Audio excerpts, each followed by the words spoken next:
says they have not partnered with any federal agencies for the enforcement of immigration laws.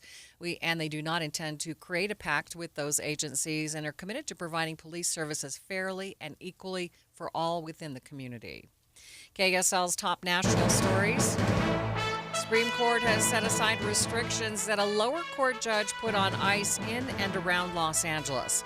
Those restrictions blocked ICE from profiling people based on their race, whether they speak Spanish, or the type of jobs they work. ABC's Stephen Portnoy has more. The court didn't explain its move, but conservative Justice Brett Kavanaugh wrote to say it's common sense that ICE shouldn't be encumbered in an area where so many people in the country illegally live and work. Even as U.S. citizens said they were aggressively stopped by ICE, Kavanaugh described such encounters as brief. Dissenting Justice Sonia Sotomayor says the court's move threatens the rights of those who, quote, happen to look a certain way, speak a certain way, and appear to work a certain type of legitimate job that pays very little.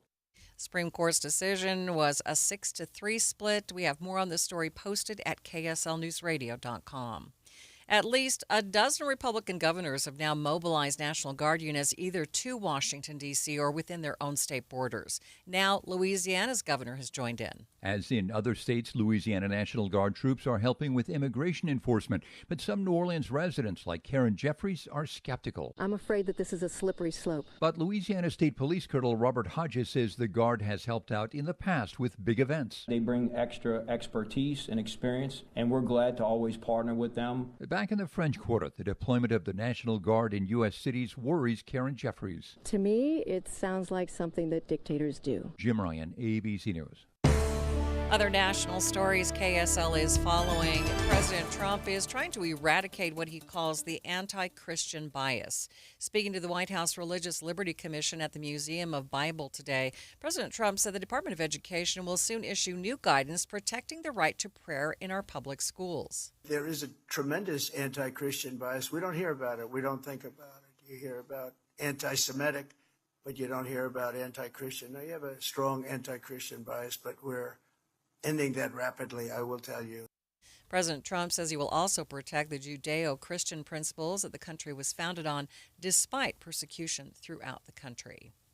Grant County has confirmed its first case of measles. Health officials say the patient is an unvaccinated child, but there has been no exposure in schools. Health Department is now working to contact anyone who may have been exposed.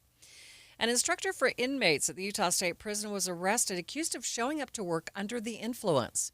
KSL News Radio's Randall Jepson has more. The Highway Patrol was called to the prison when workers there say they could smell alcohol on Benjamin Fillmore, and they say his eyes looked glossy when he showed up to teach a class. The probable cause document says the responding trooper noticed the same things, and there was footage of the instructor driving his car.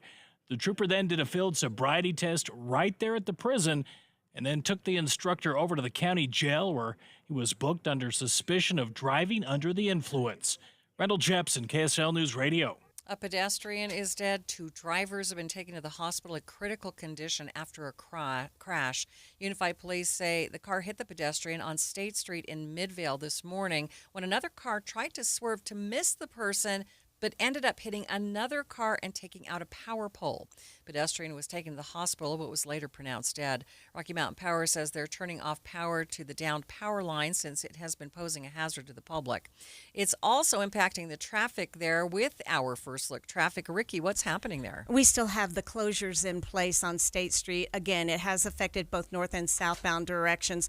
You are able to turn east and westbound if you're going north, but again, it's just a spot you'd be better off avoiding and taking an alternate route. We also have a a hazmat spill in Davis County causing delays southbound I-15 in Clearfield. Ricky Meeson, the KSL Traffic Center. KSL News Time, 12:06. KSL's Football Friday. BYU down the field, Jack Kelly, 30, 20, 10, he's going to score! Special extended pregame. BYU Stanford starts at 6 with kickoff at 8:15 on KSL News Radio. Fall is football season. Hi, this is Doug Wright. You know me as Utah's Mr. Sports, and I know that nothing goes better with fall football than looking forward to a delicious meal after the game at Ruth's Chris Steakhouse. We're so fortunate we've got two locations, one in the heart of downtown Salt Lake City at 275 Southwest Temple, or of course up in the Park City area at Hotel Park City. You can count on the meal prepared perfectly to your tastes. Each and every steak is served sizzling hot on a 500-degree plate, and if you happen to not be in the mood for steak, their entrees are incredible, from seafood to poultry. Sometimes they have specialty entrees on the menu, and of course their desserts are legendary, and the side dishes that you pass around the table to share are wonderful. Ruth's Chris Steakhouse. It's fall. It's time to enjoy football and a delicious meal from Ruth's Chris. Don't let the wrong gear ruin your time in the field. Upgrade your arsenal with premium brands at great prices during the Shields Hunting Sale event now through September 14th. Score free tax stamps for suppressor purchases over $5.99 and save big on Sitka, Lucky Duck, Shields Outfitters, and shot shells from the top brands. Join the community of hunters who trust Shields experts to outfit their adventures and get more bang for your buck now through September 14th at Shields.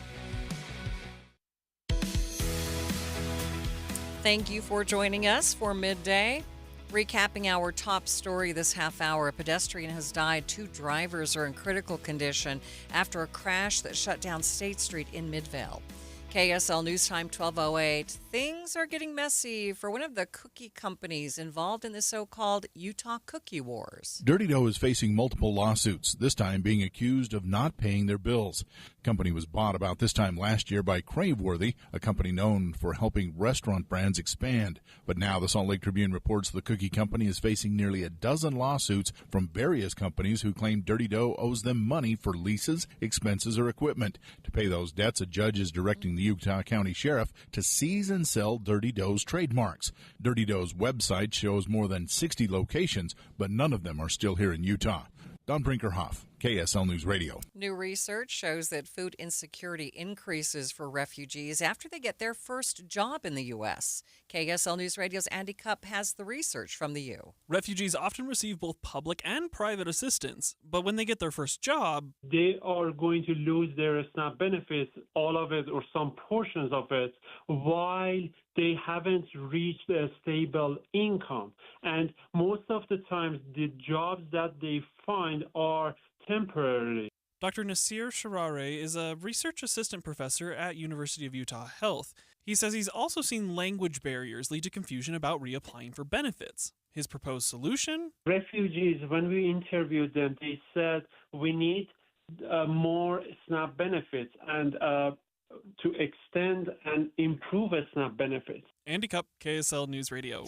A man is lucky to be alive in Logan after he collapsed with no pulse, but he happened to collapse while he was at the Cache Valley Hospital. Toby Alt was there visiting his daughter and his new grandbaby. His wife Valerie says it's a miracle he's alive. It was a double blessing. We got our little Gia, and we have their dad and my husband here for a long time now. So we're very grateful. KSL TV reports that the hospital staff jumped into action, giving CPR and using a defibrillator to bring Alt back to life. Toby now has a new pacemaker, and the entire family is doing well. Traffic and weather together. It's brought to you by Mountain America's My Style checking account. Let's get the very latest with Ricky Meese. It looks like delays are starting to ease just a bit from the hazmat spill that we had in Davis County, southbound I-15. Prior to Center Street in Clearfield, it did have a right lane blocked. We had solid delays back to Sunset, and it looks like speeds are returning to normal and delays are clearing out. However, we still have the closure in place north and southbound on State Street near 7800 South. You can go east or west at that intersection, but it's a spot you want to avoid. They are likely going to be on the scene for at least another hour, maybe 90 minutes. And so that closure is going to be in place for quite some time. No big backups that I can see in the area because everyone's trying to avoid it. Put your energy into the fight song, not fighting for parking. You win when you take UTA to the game. Plan your trip at rideuta.com. Ricky Meeson, the KSL Traffic Center. Calling for a high of 88 degrees today, just a touch above the normal, partly cloudy skies. 66 overnight, partly cloudy. Tomorrow's 88, partly cloudy with a 20% chance for a shower, breezy out of the south. Windy on Wednesday, partly cloudy, 87. From the KSL Weather Center, I'm Matt Johnson. And it's a little bit breezy. A few clouds out there today. 84 degrees downtown. Coming up on midday with Maria Shilaos. September is Suicide Prevention Awareness Month. We'll talk to the Children's Center of Utah about the unique mental health challenges their psychiatrists are seeing in kids. That's coming up next, streaming live at KSLNewsRadio.com and on the app for KSL News Radio. Sponsored by At Your Service Pros. We are Utah's news, traffic, and weather station.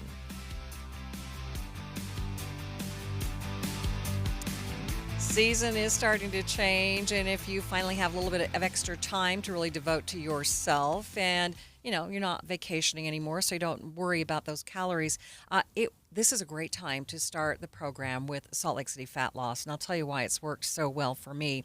This is an all-natural program, so you don't have to worry about any side effects. There are no injections, surgery, pills, no medications at all, and it's just a simple combination of foods that help burn that stored fat very quickly. And since you burn the stored fat very quickly, you stick with the program and you really stay motivated. Plus, they have a great app that gives you daily inspiration and recipes so you don't get bored with the food that you are eating.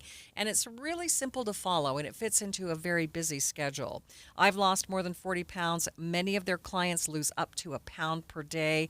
Find out how you can save $200 right now at slcfatloss.com, or you can call them 801-450-1882, slcfatloss.com, slcfatloss.com. What are you doing every day to support your liver? If you enjoy sweets, fast food, alcohol, or take any medications, that's a vital question to ask. Hi, I'm Sherry Torkas, pharmacist and health author. For over 30 years, I've helped people make informed decisions about their health, especially concerning prevention and long-term wellness. Supporting your liver isn't just a wellness trend, it's a daily essential. That's why I recommend Active Liver by New Nordic. It's made with plant-based ingredients like milk thistle, turmeric, and globe artichoke, herbs clinically studied for their protective and restorative effects on the liver. Active Liver blends traditional herbal wisdom with modern scientific research. Not all supplements are created equal. I trust Active Liver because it's backed by science, meets strict quality standards, and delivers true daily liver support. Protect your liver and give it the support that it deserves by making Active Liver from New Nordic part of your daily wellness routine. Find Active Liver in stores at your local CVS, Meijer Grocery, or online at Amazon or newnordicusa.com. You worked hard for your 401k, but if you've left your job, your money might be sitting in the wrong hands. I'm Jeff Jr. with Trajan Wealth, and it's very possible that the 401k that you have had for years has hidden fees and limited investment choices. But if you're no longer with the company, that 401k may be at the mercy of your former employer. All of these things could be costing you thousands. Rolling over your 401k into an IRA can provide better investment options that align with your long-term goals. At Trajan Wealth, we're fiduciary advisors that are held to a higher standard with no hidden agenda and no hidden fees. Don't let your retirement dollars sit in an old plan, and don't roll it over to your new plan without consulting Trajan Wealth first. Call Trajan today at 801-899-7600. That's 801-899-7600. Advisory services are offered through Trajan Wealth, LLC, an SEC-registered investment. Getting help with plumbing repairs is easier than you think. All you have to do is call Any Hour Services or schedule an appointment at anyhourservices.com. No one helps more homeowners than Any Hour Services. KSL News Time, 12:15. The three things you need to know this hour. First, cookie maker Dirty Dough may lose its trademarks as a means of settling multiple lawsuits accusing the company of not paying their bills. I'm KSL News Radio's Don Brinkerhoff. Second, Utah's 2034 Winter Olympic Committee is expected to make a big announcement this afternoon. We'll have all the details during Jeff Kaplan's afternoon news. Third, traffic and weather together, Ricky. All clear southbound to I-15 going through Clearfield from an earlier hazmat spill that blocked the right lane caused delays. What is not clear and won't be clear for a while is State Street in Midvale. It's closed north and southbound at about 7800 South. Ricky Meese in the KSL Traffic Center. Partly cloudy skies today with a high of 88 and maybe a mountain shower. I'm Matt Johnson. Sunny and 84 degrees at the KSL Common Spirit Health Studios. Time now for KSL's top national stories. From ABC News, I'm Mike Dubusky. Chicago is bracing for the arrival of National Guard troops. Touting his surge of federal law enforcement and National Guard in Washington, D.C., President Trump continued to indicate he wants to replicate that crime crackdown in Chicago. But while the president said that he wanted to send force in to fix and straighten out the Windy City, he also signaled his administration may not do that without a request from state and local officials. We're waiting for a call from Chicago. We'll fix Chicago. That's a call that Illinois Governor J.B. Pritzker has said he's been clear he won't make, saying he won't ask the president to send National Guard troops to Chicago. Karen Travers, ABC News, the White House. It comes as the Supreme Court now makes a major immigration ruling in California, setting aside restrictions that a lower court judge put on immigration and customs enforcement in and around Los Angeles. Those restrictions blocked ICE from certain profiling techniques. ABC's Stephen Portnoy has more. The court didn't explain its move, but conservative Justice Brett Kavanaugh wrote to say it's common sense that ICE shouldn't be encumbered in an area where so many people in the country illegally live and work. Even as U.S. citizens said they were aggressively stopped by ICE, Kavanaugh described such encounters as brief. Dissenting Justice Sonia Sotomayor says the court's move threatens the rights of those who, quote, happen to look a certain way, speak a certain way, and appear to work a certain type of legitimate job that pays very little. The IDF now says that parts of the West Bank are under lockdown orders after a shooting at a bus stop earlier today that left 6 people dead. Those 2 gunmen were killed, authorities say, by an off-duty soldier and a number of armed civilians. ABC's Ian Pannell says it comes as Israel steps up its brutal attacks in Gaza. Prime Minister Netanyahu has been here saying Israel's at war with terror, but over the weekend increasing the attacks inside Gaza City, leveling entire apartment blocks to the ground, over 150 killed. Netanyahu says it's leveled 50 towers in Gaza in the last 2 days. You're listening to ABC News. Time now for the KSL In-Depth. September is Suicide Prevention Awareness Month, but the problem is not unique to adults. According to the World Health Organization, suicide is the 3rd leading cause of death for people ages 15 to 29. Globally, they estimate that 1 in 7 preteens and teens experience mental health conditions, but many are largely unrecognized and untreated. Joining me now live is Dr. Kyle Smith, the child psychiatrist from the Children's Center of Utah. And thank you so much for being with me. Thanks for having me. Appreciate it. Tell us about some of the unique mental health challenges that you see children struggling with. So at the Children's Center Utah, we work with infants, toddlers, preschoolers, and their families and caregivers, so young children ages 0 to 6. Our focus is on preventative services to ideally reduce the risk for higher acuity presentations later in life, such as depression with associated suicidal ideation. Oftentimes with the younger children that we're working with, we encounter difficulties associated with aggressive behavioral patterns or patterns of difficulty with communicating their needs.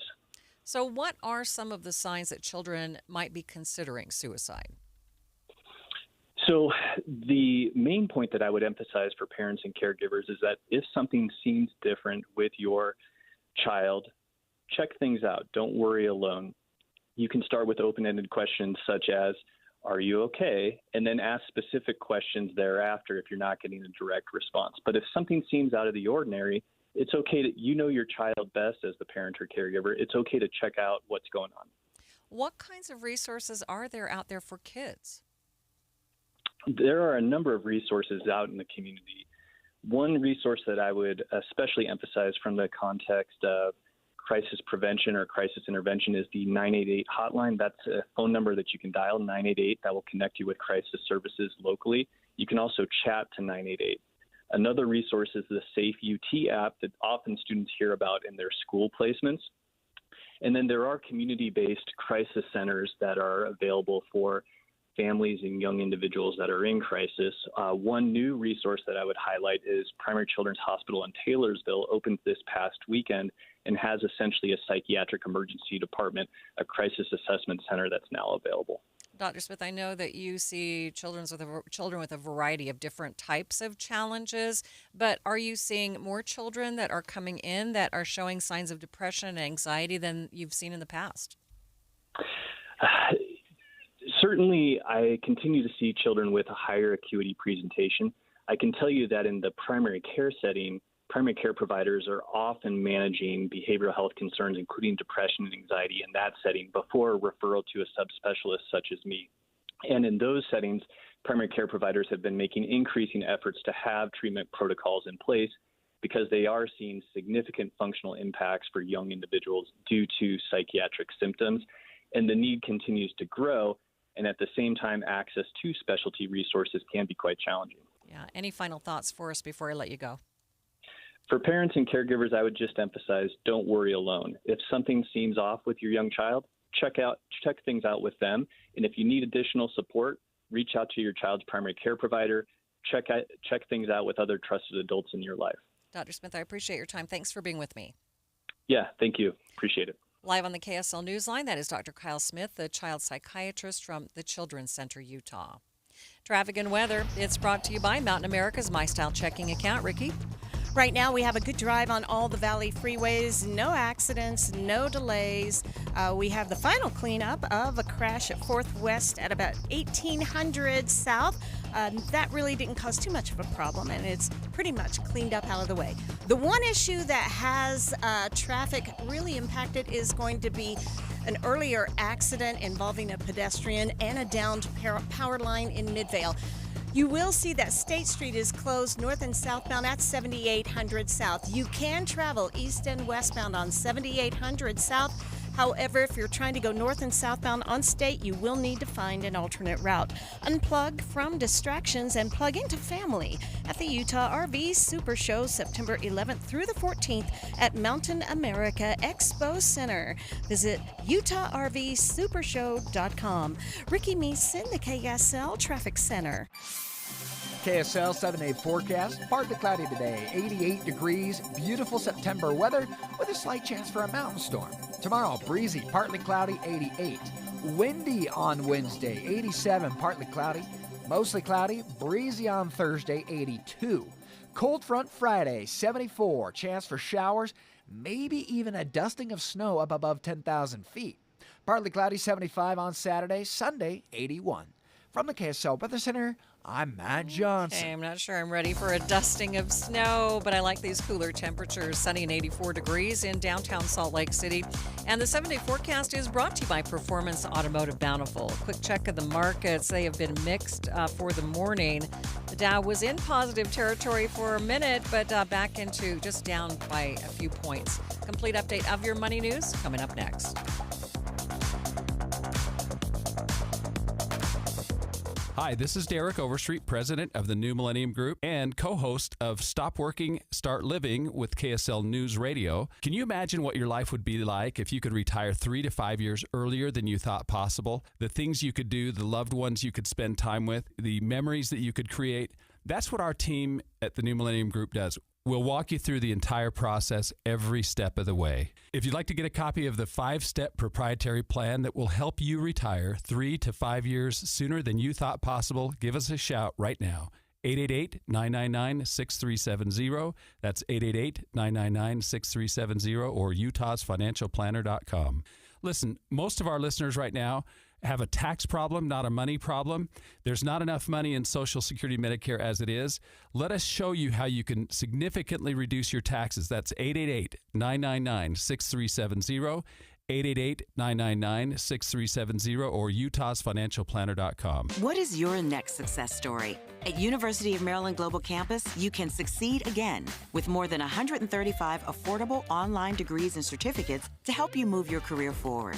From cybersecurity and AI to healthcare and MBA, our programs help you build critical thinking, leadership, and communication skills that set you apart in today's job market. Designed for working adults focused on the future. Classes start September 17th. Learn more at umgc.edu. Certified to operate in Virginia by Chev. Finding great candidates to hire can be like, well, trying to find a needle in a haystack, but not with ZipRecruiter. Its powerful technology actively finds and invites qualified candidates to apply to your job. So while other companies might deliver a lot of hay, ZipRecruiter finds you the needle in the haystack. See why 4 out of 5 employers who post a job on ZipRecruiter get a quality candidate within the first day. Try ZipRecruiter for free at ZipRecruiter.com/free. That's ZipRecruiter.com/free.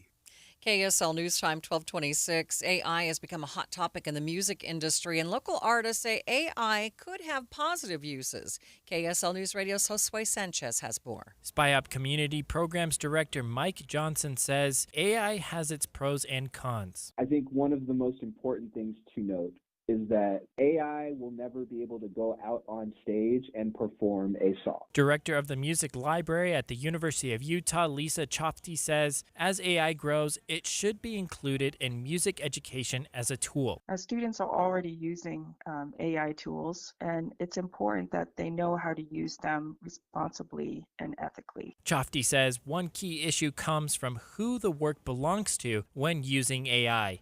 Josue Sanchez, KSL News Radio. Watching Utah's Money, authors are teaming up to sue Apple, claiming it illegally used their copyrighted books to help train its AI systems. Other AI programs are dealing with similar lawsuits, including OpenAI, which the New York Times claims is illegally using their articles to train the bot. Hollywood cashing in on video games. CNBC reports movies based on games are making major money at the box office, like the Super Mario Brothers movie, a Minecraft movie, and The Last of Us.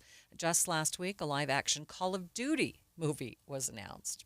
Southwest Airlines is adding free Wi-Fi to its list of perks for Rapid Rewards members. It's a partnership with T-Mobile and will be available starting October 24th. And taking a look at your money at this moment, the Dow now back in positive territory, up by about 18 points. It sits at 45,419. S&P is up by about 11 points. The NASDAQ, though, right now, it's up 0.5%, up by 116 points. Prince Harry is back in the UK, and many are hoping for a new reunion between Harry and his family. ABC News Chief International Correspondent James Longman is in London with more. It is 3 years to the day since Queen Elizabeth died, and London has been marking the anniversary with gun salutes this morning. Prince William and wife Kate paid tribute with an engagement in her honour, as did Prince Harry, who laid a wreath at his grandmother's tomb at Windsor Castle this morning. He is back here in the UK for the first time in months. He'll be at an awards ceremony this evening for Well Child, which is a charity he's patron for. What we don't know, though, is whether he'll see any of his family during this trip. King Charles hasn't seen his second son since February of last year. If you've been quoted for a new furnace or AC and it felt more like a sales pitch than a solution, you're not alone. Many home service companies in Utah have been bought out by big corporations focused on profits, not people. At Your Service Pros is different. Locally owned, family operated, 5-star rated, and trusted by Utah families for over 20 years. Let them help you with their $49 furnace tune-ups, $39 electrical inspections, and $75 off electrical repairs. Because they know things are tight and want to help you prep your home affordably. Get a free second opinion because you deserve honest answers. If your system can be repaired, they'll fix it. If it needs replacing, they'll show you affordable options. Their goal is to earn your trust, not upsell you. Let At Your Service Pros be your pro and go-to for heating, air, plumbing, and electrical. Call 801-YOUR-PRO or online at atyourservicepros.com. At Your Service Pros, 801-YOUR-PRO. Traffic and weather, it's brought to you by Mountain America's My Style checking account. What's happening, Ricky? Pretty quiet on the Valley freeways. If you're headed on I-15 north and southbound, you're good to go between Ogden and Provo. However, it's Midvale drivers that are affected with their commute on State Street. The road is closed at 7800 south north and southbound, and because this has been a very serious crash that happened in the Midvale area, with that closure, it could remain in place for another hour. Plan ahead and avoid that. Otherwise, your commute pretty quiet on our freeways and main secondaries. While you're planning your day, plan for comfort too with the Good Feet store. Find the location nearest you at goodfeet.com. Ricky Meese in the KSL Traffic Center. Partly cloudy with a high of 88 degrees today. Could see a mountain shower. 66 overnight, partly cloudy skies. Tomorrow, breezy out of the south, 88, partly cloudy, 20% chance to see a shower. From the KSL Weather Center, I'm Matt Johnson. Sunny in downtown Salt Lake City, 84 degrees. In Ogden, it's 82. Park City, the cool spot with 72 degrees. And down in Manti at this hour, it's 77. You're listening to Midday with Maria Shilaos on KSL News Radio, 102.7 FM and 1160 AM. Good afternoon. KSL News Time, 1230. KSL's top story. A member of the Utah State Board of Education is updating its teacher behavior guidelines, causing a stir online. KSL News Radio's Alexandria Bonilla reports. The guidelines include a list of what teachers can and cannot do, using words like moral and immoral. But board member Christina Bogus says those are ripped straight from the Utah law. Bogus also says these rules and guidelines have always existed, and 80% of the wording in the proposal is not new. So we're taking what is currently in Utah legislative code, and we're merely calling it out in the teacher standards. Dr. Sarah Jones with the Utah Education Association spoke out about the proposal, saying many of the rules were not discussed by the committee and don't reflect an understanding of the circumstances that led to the current rules. Anything that is as broad and sweeping as some of the proposed changes that don't follow your regular process for committee hearings, public input, only serves to undermine trust and collaborations. Bogus argues they were discussed last week and have been in the works for a long time. The proposal is set to be discussed next month. Alexandria Bonilla, KSL News Radio. A man is dead after being shot in Sugar House this weekend. Salt Lake police say it started as an argument but quickly escalated to a physical fight. Police say Cedar Gonzalez Juarez pulled out a gun during that fight and shot the victim multiple times. He then later went to police, turned himself in, saying it was self-defense. The situation is under investigation. We're expecting to get more details from police later this afternoon. KSL's top national stories. Jury selection begins today in the trial of the man accused of trying to assassinate President Trump. Then candidate Trump was playing golf in Florida last year when Secret Service agents say they spotted the barrel of an assault-style rifle in the bushes. ABC's Aaron Katursky is following the case. Ryan Ruth is representing himself, and already as jury selection gets underway, the judge is having to put some boundaries up on what he can even ask potential jurors who will sit in judgment of him. He wanted to ask about what they thought of President Trump's attempts to annex Greenland, as he put it, and other policy questions. The judge said those were out of bounds. Ruth has pleaded not guilty to 5 felony counts, including attempted assassination of a major presidential candidate. Other national stories KSL is following this hour. At least 6 people were killed after a gunman opened fire at a bus stop in Jerusalem. ABC News chief foreign correspondent Ian Pannell is on the scene. This is exactly where that attack took place just after 10 o'clock this morning. 2 attackers who crossed over from the West Bank, opening fire on the bus and then getting on board. The terrified passengers trying to hide, but then a quick thinking off-duty soldier responding, getting on the bus and effectively killing the 2 attackers. Prime Minister Netanyahu says Israel is at war with terror, but over the weekend increasing the attacks inside Gaza City, leveling entire apartment blocks to the ground. Over 150 people killed. At least 30 people are dead and more than 100 wounded after a Russian attack in Ukraine. Ukrainian officials say the attack also hit a thermal plant in Kyiv, and now part of the region will be without gas for some time. ABC News national security contributor Mick Milroy says Russian President Vladimir Putin is calling up tens of thousands of soldiers to enter the war. It's clear he intends to escalate this conflict in the fall, and he's not slowing down at all. He's doing nothing that indicates he's interested in a ceasefire or even negotiations to get to a ceasefire. President Trump says he's not happy with the situation there, but believes that they are going to get it settled. A man's body has been recovered after he jumped off a houseboat in Lake Powell this weekend, but never resurfaced. Kane County Sheriff's Office says it happened Saturday night, and the man was in his 30s. Divers found his body early Sunday morning in about 17 feet of water. The heart of Sugar House is about to get even more construction. KSL News Radio's Heather Kelly has details. There's only a couple months left of the 5-year construction project. Now the focus is on 1300 East, where drivers can expect detours and delays between Elgin Avenue and I-80 as crews start repaving over the next 2 weeks. An email from the 1300 East project says paving will take place in the overnight hours between 8 p.m. and 6 a.m. through mid-September so that sidewalk and road improvements can be completed. Once this section is done in mid-September, then paving will start from I-80 to Zenith Avenue. Officials say residents should expect dust, noise, and vibrations in the overnight hours. Heather Kelly, KSL News Radio. Construction is underway today on Pioneer Crossing from Lehigh into Saratoga Springs. UDOT is going to add flex lanes over the next year, expanding the road from 2 lanes in each direction to 4 lanes heading east in the morning and switching to 4 lanes heading west in the evening. Most of the construction will take place at night. First look traffic. What's going on, Ricky? We still have the closure in place north and southbound State Street at 7800 South in Midvale. If you're on any of the Valley freeways, you are good to go. Ricky Meese in the KSL Traffic Center. KSL News Time, 1236. KSL's Football Friday. BYU down the field, Jack Kelly, 30, 20, 10, he's going to score! Special extended pregame. BYU Stanford starts at 6 with kickoff at 8:15 on KSL News Radio.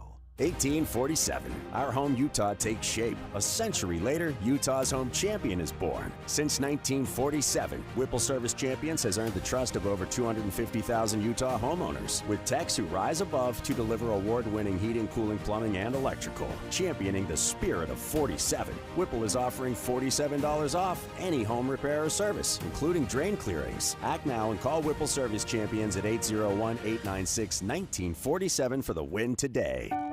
At Intermountain Health, we believe life is a circle.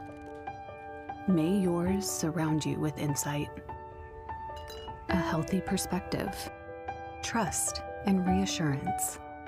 The belief that our differences aren't that different, and compassion just when you need it most. Life is a circle.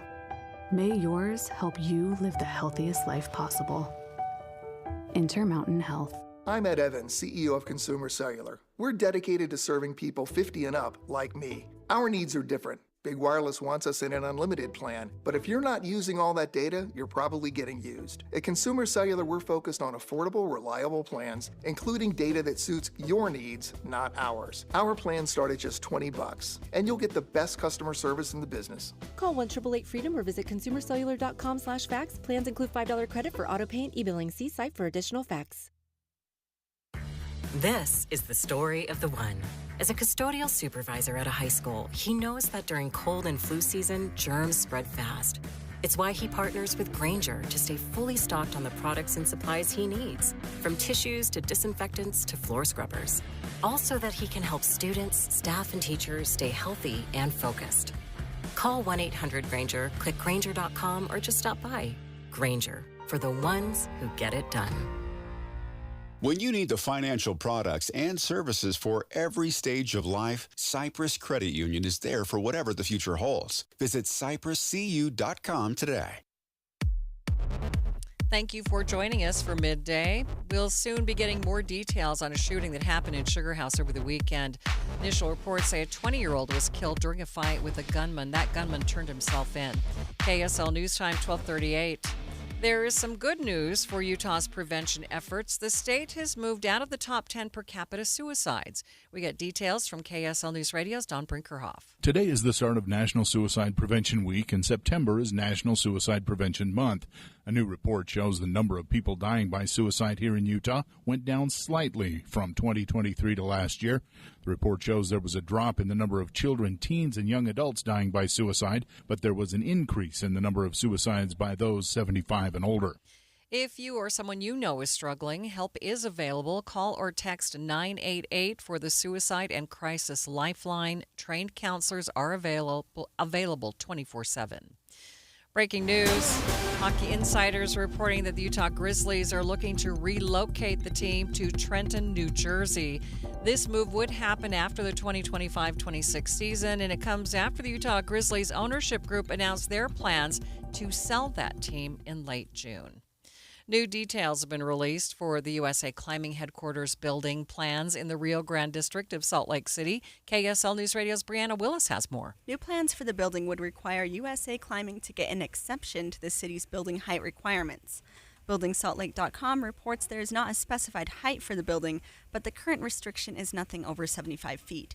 The 3-story building would include indoor and outdoor climbing spaces, a gym, office spaces, and rooms for physical therapy and training. They also plan to operate as a commercial climbing gym in the off-season, despite outcry from other local gyms. Brianna Willis, KSL News Radio. Utah Utes made a nice jump in the AP poll, moving up to 20th in the country after their win over Cal Poly on Saturday. Jackson Benny had a great game for the Utes defense. When he threw it, I was kind of in disbelief, but right as I caught it, I just didn't look back, just decided to run as fast as I could. But it was, I'm just glad that the opportunities I'm getting out here, it's really fun to play with my boys. Saturday, the Utes will face the Wyoming Cowboys. Traffic and weather together. It's brought to you by Mountain America's My Style checking account. Ricky? We do have a new accident in Weber County. This is southbound Harrison Boulevard at Country Hills Drive. If you're going to be traveling in the Ogden area, just keep an eye out for that. Valley Freeway traffic still rolling along in really good shape. We do have State Street closed in Midvale.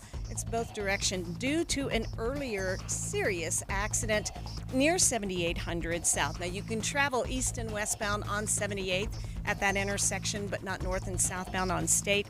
The closure is still going to be in place for a little while longer, so plan ahead and take an alternate route.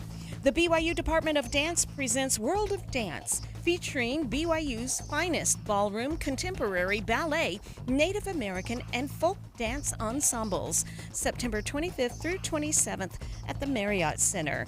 Tickets at BYUOnStage.com. Ricky Meese in the KSL Traffic Center.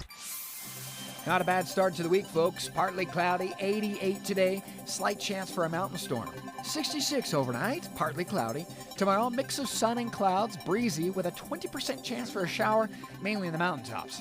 87, partly cloudy on Wednesday. How about Thursday? Mostly cloudy, 82. From the KSL Weather Center, I'm Matt Johnson. Such a pretty day, a little bit breezy in downtown Salt Lake City, but a lot of sunshine and 84 degrees. Coming up on Midday, the Supreme Court is choosing to lift restrictions on immigration stops in Los Angeles. We'll get KSL legal analyst Greg Skordas we'll get his take on this new development. That's coming up, streaming live at KSLNewsRadio.com and on the KSL News Radio app. We are Utah's news, traffic, and weather station.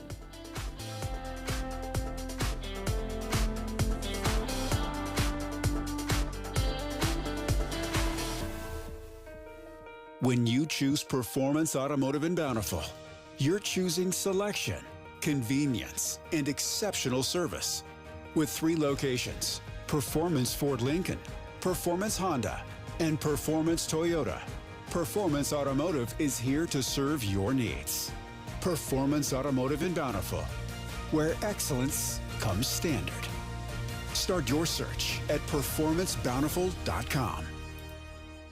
If you have unfiled taxes or are in debt to the IRS, this is important news. Did you know the IRS has programs specifically designed to help people struggling with tax debt? Powerful tax assistance programs that can save you thousands if you qualify. No one knows these programs better than the experts at Optima Tax Relief, America's most trusted tax resolution firm. A-plus rated by the Better Business Bureau, their award-winning tax attorneys and licensed professionals have resolved over $1 billion of tax debt for their clients. One call to Optima can start the process, helping to put an end to your worries about wage garnishment, asset seizure, and other aggressive IRS actions. Find the best options to solve your tax problems. Call the experts at Optima Tax Relief today for a free consultation. Call 800-343-6460. 800-343-6460. 800-343-6460. Optima Tax Relief. Some restrictions apply. For complete details, please visit OptimaTaxRelief.com. KSL News Time 1245. The 3 things you need to know this hour. First, some updated teacher behavior guidelines are causing a stir online. A member of the Utah State Board of Education says the language already existed in Utah code, but the Utah Education Association claims the proposal didn't go through the proper channels. I'm KSL News Radio's Alexandria Bonilla. Second, Hockey Insider is reporting that the Utah Grizzlies will be moving to New Jersey after this next season. Third, traffic and weather together, Ricky. Midvale drivers, heads up. State Street is still closed due to an earlier fatal accident near 7800 South. That's where northbound and southbound lanes are blocked off. You can travel east and westbound on 7800 South, but you may want to avoid the area and plan an alternate route. Ricky Meese in the KSL Traffic Center. Partly cloudy with 80s today, wind midweek, and then how about a cold front for the weekend? I'm Matt Johnson. Partly cloudy, breezy, 84 degrees at the KSL Common Spirit Health Studios. Time now for KSL's top national stories.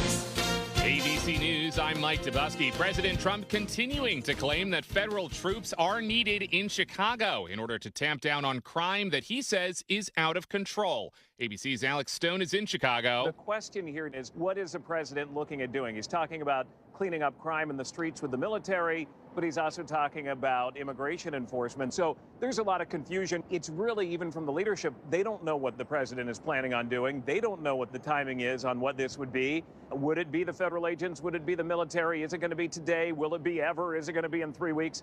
They don't know either. Meanwhile, in California, the Supreme Court has lifted restrictions that a lower court judge placed on immigration stops, now allowing ICE officers to profile based on race, language, and job positions. In Jerusalem earlier today, 6 people were killed and more than a dozen injured after a shooting at a bus stop.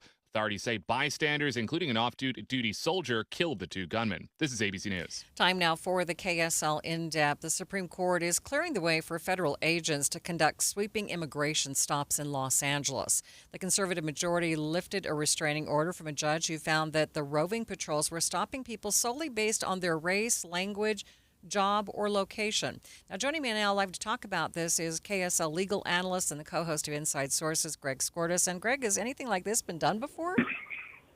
It is really unusual, Maria, because when we talk about detaining people and stopping people and questioning people, we have historically in our country required that officers have what we call a reasonable suspicion. In other words, you can't just do it for no reason at all. And what the court seems to be saying here is even just having a foreign accent or having a certain complexion or certain features that could mean that you're here from another country or enough, that has never been the case before. We've always required something more than just physical appearance or the sound of a person's voice or their accent. So what do you believe that this ruling will now do? Well, the Supreme Court has given agents a lot more latitude in stopping people. In other words, now if you see somebody on the street that looks like they're Hispanic or from another country, you can go and talk to them and detain them, ask them questions, and even ultimately take them into custody. When before we required them to have something more than just that appearance. And so it's given ICE agents much more latitude and authority to make detentions and arrests and deportations without having enough, what we used to require to be enough information to effectuate that kind of arrest and stop. Yeah. Overall, Greg, I was at the Greek festival, over the weekend, and I had a friend who is Greek tell me that she was worried about, they've been out in Greece for, several weeks, and she has a really dark tan. She was worried about getting darker for fear that they would have trouble coming back into the U.S. And these are folks that were born in the U.S., are not Hispanic, but are now worried about something like that happening to them.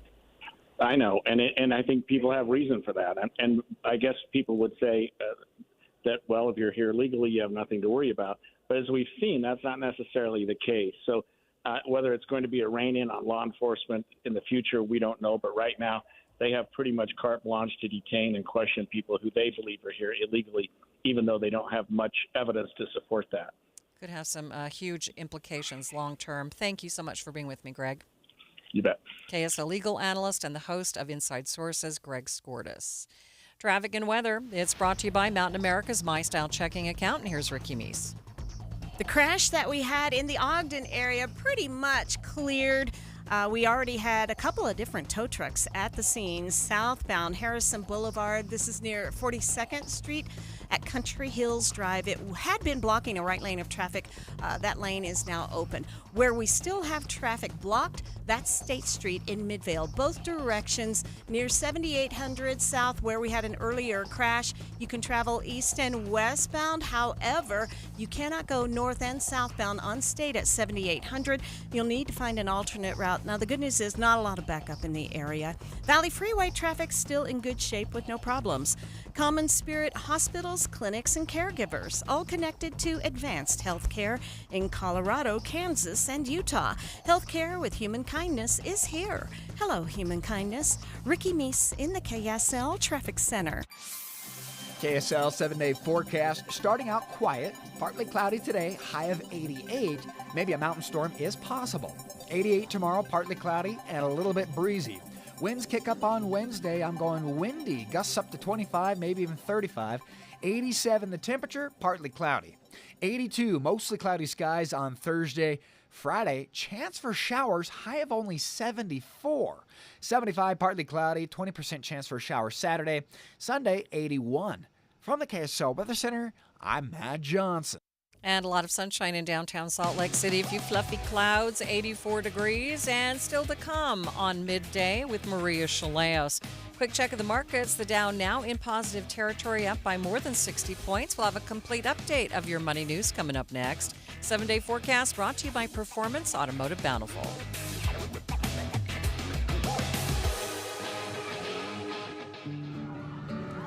When you take your grandkids to Disney, do they know what's in your investment portfolio? Do they even care? They're busy having a great time, and you're busy making memories. At Galileo Wealth Management, we understand the nuts and bolts of retirement planning, our investments, the stock market, taxes, Social Security, Medicare, and more. But think about it. What are you trying to do here? Is your goal to beat the S&P? Or is your goal to make memories with your family? Our goal is to give you the confidence to spend in retirement without the fear of running out of money. Call Todd Kim at Galileo Wealth Management today, 801-516-3227.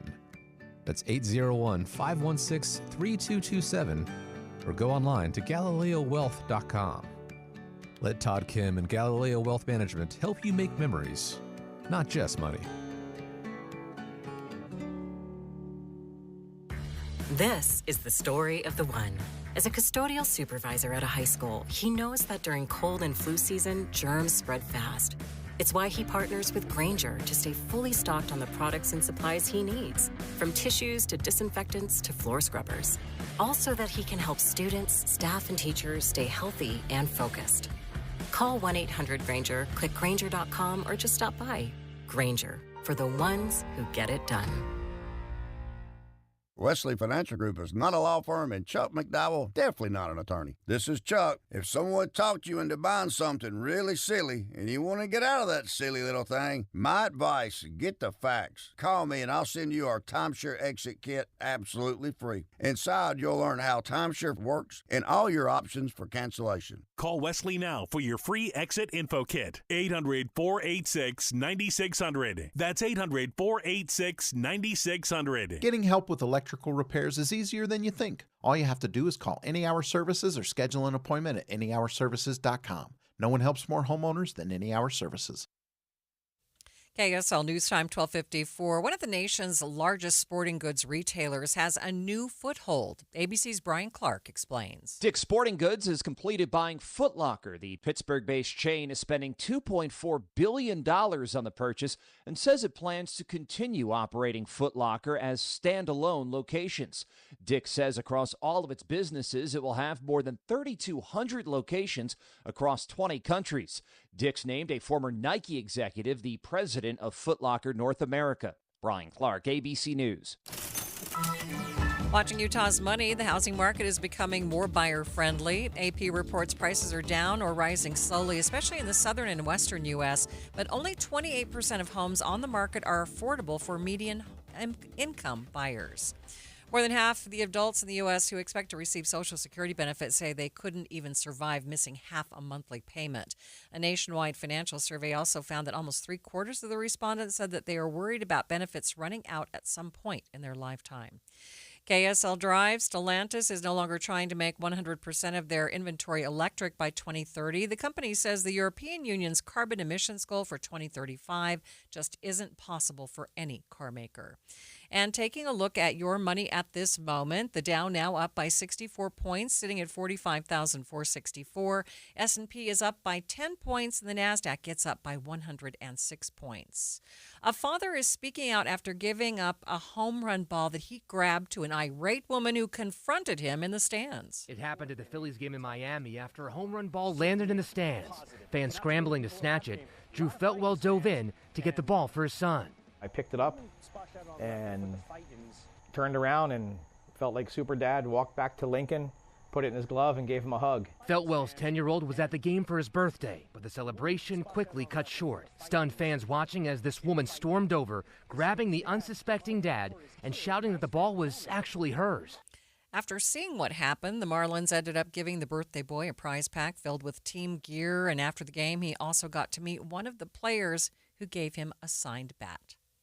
Back to school shopping. It's basically like a sport. The kids want new shoes, new jeans, new colors, new everything. And honestly, they're not wrong. They've grown. Their style has changed, and apparently, last year's hoodie is embarrassing. So we make a quick trip to the mountains. Junction Commons Park City has cooler temps, fresh air, and way better deals. Sneakers? We hit Nike Factory, Adidas, and Vans Outlet. Clothes? Abercrombie & Fitch, American Eagle, Gap Factory, J. Crew Factory, Buckle, all the brands they want without draining my wallet. And while they're shopping, I get a little mountain escape, a latte in hand, cool breeze, and a few peaceful moments to myself. Honestly, it's the kind of back-to-school tradition I can get behind. Junction Commons Park City. Cooler temps, hotter deals, and one very relieved parent. Ticket packages for the Utah Mammoth 2025-26 season are available now. From full season and half-season packages to mini plans and other flexible options, choose the ticket package that fits you best and be part of the action all season long. Call or text 801-325-PUCK to talk with a rep or visit nhl.com/Utah/tickets/season tickets to learn more. Sign up for KSL text alerts. Get breaking news and traffic updates by texting the word news to 57500. Want access to exclusive contests? Text contest to 57500. Jazz fans, text the word jazz for breaking jazz updates. And Cougar fans, text BYU to 57500 for the latest on the Cougars. Message and data rates may apply. Need to replace your Social Security card? In most states, you can request one online with a My Social Security account. A My Social Security account gives you secure access to your personal earnings history and benefit status. You can also get a proof of income letter, estimate and apply for benefits, and more. Save time. Go online. Open a My Social Security account at ssa.gov/myaccount. Social Security. Securing today and tomorrow. Produced at U.S. taxpayer expense. KSL News Time, 12:59. Traffic and weather. It's brought to you by Mountain America's My Style checking account. Here's Ricky Meese. Right now, we have a good drive on the Valley freeways. No problems there, but we still have the closure in place. State Street, both directions at 7800 South. No estimated time as to when the road will reopen. Ricky Meese in the KSL Traffic Center. And taking a look at the forecast for the Wasatch Front, looking for a high today and tomorrow of 88 degrees. We do have about a 20% chance of showers both days. That chance of showers decreasing on Wednesday. The temperature, though, 87. Then it looks like our temperature is going to start dipping for the weekend down into the 70s. And we do have a good chance of showers on Friday, 40%, and 20% chance on Saturday. Right now, A lot of sunshine and fluffy clouds in downtown Salt Lake City and 84 degrees. And other parts of the state, Provo at 84, Logan at 80, Park City 70 degrees. In Cedar City at this hour, the Shakespeare Festival there at 78 degrees.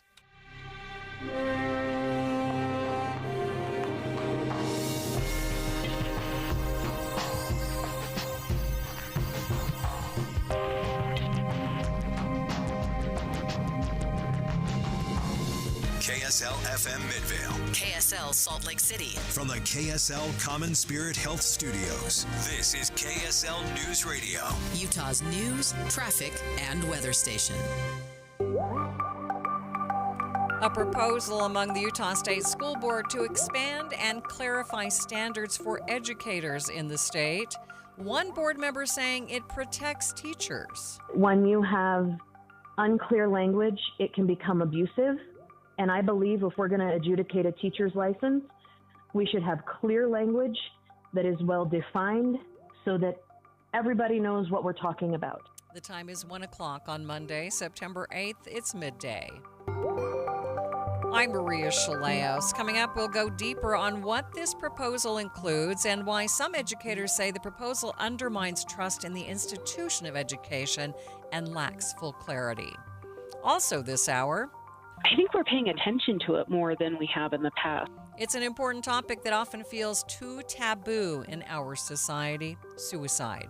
We are kicking off Suicide Prevention Week with an in-depth look at how suicide affects our society and ways that you can help those in a crisis. But first, our top stories. A pedestrian was hit and killed while walking on State Street in Midvale this morning. Unified Police say the driver tried to swerve and ended up hitting another car and taking out a power pole. The pedestrian and both drivers were taken to the hospital in critical condition, and the pedestrian later died. A man who teaches classes to inmates at the state prison was arrested, accused of driving to the prison after having too much to drink. KSL News Radio's Randall Jepson has more. Prison workers say they could smell alcohol, and Benjamin Fillmore's eyes looked glossy when he showed up to teach a class. So they called the highway patrol and the responding trooper. He noted the same issues in the probable cause document. The trooper then did a field sobriety test right there at the prison. Highway Patrol also noted that they have video footage of the instructor driving just before he entered the prison. He was booked into the Salt Lake County Jail. Our top national story this hour from ABC News. At least 30 are dead and more than 100 wounded after a Russian attack on a thermal plant in Ukraine's capital. ABC News national security contributor Mick Milroy says that Ukraine's Western allies must place economic pressure on Russia's trading partners to end the war. The question right now is, will Ukraine hold out for the Russian economy to collapse? If a Russian economy collapses, then this war could be over. President Trump says he's not happy with the situation there, but believes that they are going to get it settled. Other national stories KSL is following. The bumpy housing market has left many buyers unable to afford a new home, and some sellers can't find buyers. Home buyers have had a difficult and expensive time over the last several years, and home sellers in some parts of the country are now having a rough go because buyers have more options. Active listings have been increasing each month, and there's been a sharp increase in places like Texas and Florida, fueled by new construction. Median prices have fallen by nearly 5% over the last year in Austin and in Miami. Realtor.com, though, says in the Northeast, supply is still 50% below pre-pandemic levels. Brian Clark, ABC News. Your money at this moment, the Dow is up by 58 points, sitting at 45,459. S&P up by 10 points. The NASDAQ, though, it's up by about 0.5%, up 103 points. Traffic and weather brought to you by Mountain America's My Style checking account. Ricky? Freeway traffic rolling along and looking good, but State Street still closed north and southbound due to a crash near 7600 South. The closure is in effect at 7800 South. Ricky Meese in the KSL Traffic Center. Beginning of the week with warm temperatures in the low 80s, but dipping into the mid-70s by the weekend. Right now, 78 degrees at the KSL Common Spirit Health Studios. The sources where we get our news matters. When you listen to Utah's Morning News, we want you to feel the stories are important to you and trustworthy. This is Amanda Dixon. And I'm Andy Farnsworth. Join us weekday mornings on KSL News Radio. The Utah RV Super Show, the premier RV event of the year, is back at the Mountain America Expo Center Thursday, September 11th through Sunday, September 14th. Come see new 2026 models and special closeout pricing on all 2025 models. The Utah RV Super Show is offering family passes Thursday, September 11th for $10 per family. Unplug from distractions and plug into family at the Utah RV Super Show. Discount passes at UtahRVSupershow.com. Turn everyday spending into an extraordinary escape. Shop with any Mountain America credit or debit card for a chance to win a $5,000 vacation voucher. Simply tap, insert, swipe, or click to be entered to win now until October 31st. Use any card, win any trip from Mountain America Credit Union.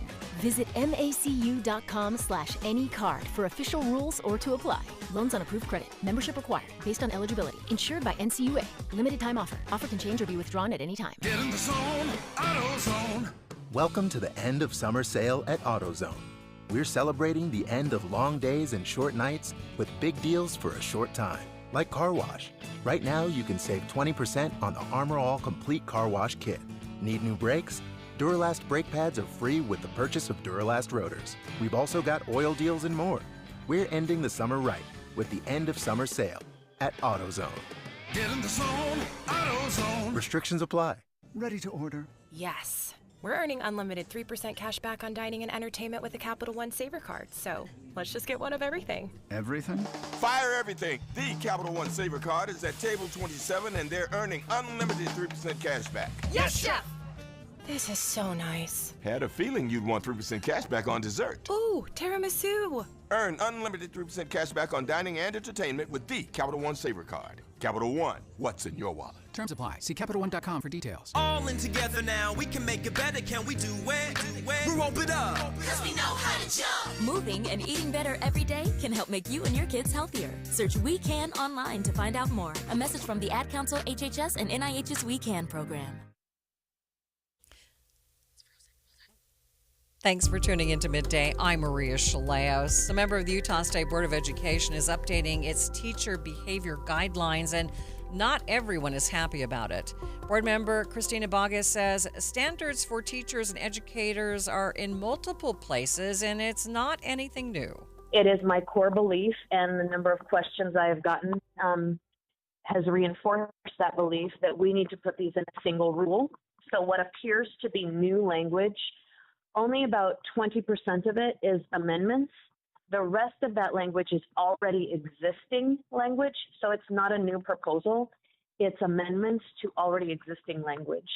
It appears new in the draft because we're moving it from one spot and putting it into another. She says the changes will give teachers a chance to appeal warnings from the board and improve clarity in the standards. One of the things that led to it was enhanced due process for teachers. We have a place right now where teachers can receive formal action without due process. And by that, I mean they can receive a letter of warning, but they cannot appeal that letter. And I think they should be able to appeal it. And so it puts this in a place where teachers can appeal it should they so choose. So it leads to enhanced due process.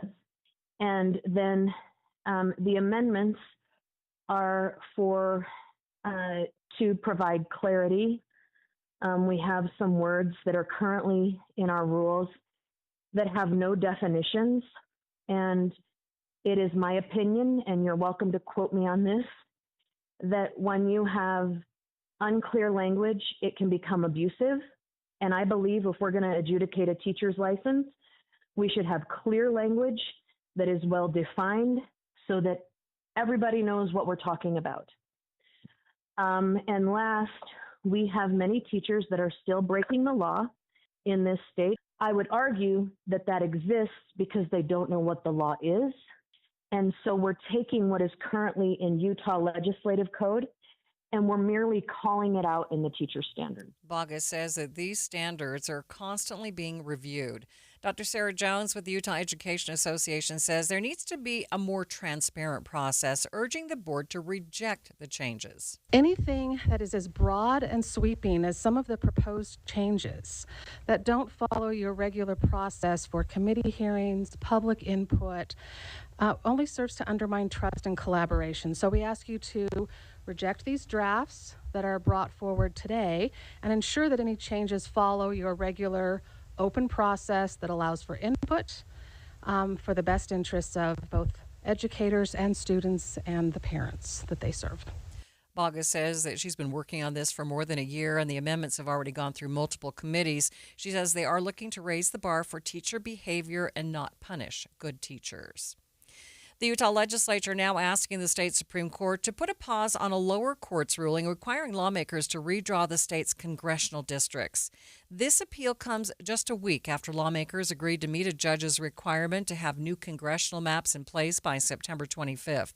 KSL legal analyst Greg Skordas tells Holly Richards on Inside Sources the lawmakers in their appeal need to prove that they have in some way been harmed by the lower court ruling. Yeah, so anytime you file an emergency request, or you have to show, I guess, that you have a dog in the fight, that you're harmed, and it has to be real. What is the harm that would be caused? And we talk about the notion of irreparable harm. In other words, if it's not done, then you've created a situation that can't be fixed. And so what we're looking at, if you think about it, the end game is what the ballot looks like in November of 2026. And so backing up a little bit, the lieutenant governor is saying, well, I need to know that by November 10th or whatever of 2025. Right. The legislature is saying, well, you put us under the gun here a little bit. And what if we abide by the judge's ruling, but then the Supreme Court later, months from now, says, oh, by the way, what she did was wrong. Then a harm has occurred for which there's no remedy because it's too late. So they're saying it's irreparable harm. We need to make a decision now. And they're asking the Supreme Court to weigh in, presumably before September 25th. I don't know that our Supreme Court's going to do that. I mean, that's, 17 days away. And Greg telling Holly Richardson that he's not sure the attorneys for the case will be able to prove that lawmakers were harmed. And actually, all they're asking for is that they just put a stay on it until it can be sorted out. Of course, the plaintiffs would say, well, that creates harm to us because you go through a third election cycle since this was passed, and the harm's already been done twice. All we do is make it worse. So the timing of it is difficult, although it could be worse. I mean, we're not dealing with 2026. At least the judge gave them some period of time to get it done. And frankly, I find both parties' complaints about, hey, we don't have enough time, not persuasive because they've had time. It's not like they're reinventing the wheel. I mean, they've had proposed maps. The Redistricting Commission proposed maps. The legislature, I'm sure, went back and forth on maps that they could do. So I don't find it's very sympathetic to say, oh, we're not going to be able to get this done. They have all the time in the world. The appeal asks the state Supreme Court to issue a stay by the end of the week, but the court has not announced if it will take the appeal or if it will hear oral arguments if it does. Midday continues in just 60 seconds. Amanda, I'm always on the hunt for a deal where I get the highest quality for the best price. I mean, that's what everybody wants, right? But Bedrock Quartz delivers that. They give you the highest end countertops and backsplashes and bathrooms and tiles and all of those things. And right now, you can get the best price ever on what they have. I love that they've extended this friends and family discount through the month of September. So you literally will pay what an employee of Bedrock Quartz would pay through the month of September. And they did 2 bathrooms at our old place and 1 in our new place. And Andy, there's just nothing like getting in a shower that is as beautiful as it can be with Bedrock Quartz. You know, if you're in your home and you're not looking to move, but you can still make it feel like new with new countertops or new bathrooms. So right now, when you go into their showroom, the price on the showroom is what it is installed, no additional markup. And that's true whether it's quartz or quartzite or granite or marble. And they have 100 different options to choose from. So you'll find something you fall in love with. They're a 4th-generation, family-owned countertop company headquartered in Utah since 1976. Check them out online at bedrockquartz.com. At Social Security, we are always thinking of ways to save you time and make things easier. That's why we created My Social Security. A My Social Security account allows you to access your earnings history and benefits information, request a replacement Social Security card, get a proof of income letter, estimate and apply for benefits, and more. Save time. Go online. Open a My Social Security account at ssa.gov/myaccount. Social Security. Securing today and tomorrow. Produced at U.S. taxpayer expense. A focus on Western faiths today as President Trump spoke before his Religious Freedom Commission. The president made his comments at the Museum of the Bible in Washington, D.C. this morning, outlining new ways his administration is helping protect religious freedom. There is a tremendous anti-Christian bias. We don't hear about it. We don't think about it. You hear about anti-Semitic, but you don't hear about anti-Christian. Now, you have a strong anti-Christian bias, but we're ending that rapidly, I will tell you. News Nation's Tom Dempsey has more on the president's comments. President Trump noting about a new push by the Department of Education to issue guidance to allow for more prayer inside of public schools across the country. President Trump also bringing up that tax credit for school choice, which will likely help many religious schools across the country. But the president also bringing up his administration's focus on combating anti-Semitism on college campuses. He brought up Harvard, for example, which was the site for, some protests over the past year. The president also took time to recognize several students who have fought for religious freedom in their schools. For most of our country's history, the Bible was found in every classroom in the nation. Yet in many schools today, students are instead indoctrinated with anti-religious propaganda, and some are even punished for their religious beliefs. The president saying the country does better when faith is strong. As president, I will always defend our nation's glorious heritage, and we will protect the Judeo-Christian principles of our founding, and we will protect them with vigor. When faith gets weaker, our country seems to get weaker. When faith gets stronger, as it is right now, we're having a very good period of time. After some rough years, good things happen for our country. President Trump also said his administration is working to keep prayer in schools. Over the weekend, Russia launched its largest aerial assault on Ukraine since the war began. 5 people were killed. The main government building in Kyiv was damaged. Even with all of that, President Trump says he's still confident the two countries can reach a peace deal soon. News Nation's Robert Sherman has more. President Trump not happy about this escalation in Ukraine, the single largest air attack of the war with over 800 drones, 13 missiles, and they're still picking through the rubble on the ground here. That just exemplifies the scope of this attack carried out by Russia. But it also hit that Council of Ministers building. That's right in the heart of Kyiv, maybe less than half a mile from where we are right now. You don't typically see strikes like that here on the capital of Ukraine, with President Zelensky calling for a tough response from the West. Clearly, Russia is trying to inflict pain on Ukraine with even more brazen attacks. This is a clear sign that Putin is testing the world whether they will accept or tolerate this. The Kremlin responding to the threat of sanctions, saying that they are accusing both Europe and Ukraine of attempting to draw the United States into their orbit. The Kremlin said no amount of sanctions would move Russia from its position on the war. If you lived in an area with an HOA, you're probably familiar with a long set of rules that can sometimes seem arbitrary and leave you frustrated. We'll get the latest on a new state office designed to help you with HOA disputes. That's next. But first, it's KSL Traffic. It's brought to you by Mountain America's My Style checking account. Ricky? State Street still closed in Midvale, both directions at 7800 South. Plus, Salt Lake City PD wrapping up a crash at 3rd North and 1300 West. The music of Phil Collins and Genesis comes to life like never before. From the pulse of In the Air Tonight to the power of Take Me Home. Tickets at utahsymphony.org. Ricky Meese in the KSL Traffic Center. Seasons are changing, weather cooling off, temperatures cooling quite a bit. And boy, if you need a new furnace, this is the time to get set. You don't want to wait till the busy season sets in. I just recently had a new furnace and air conditioner put in my home with the help of At Your Service Pros. These guys are great.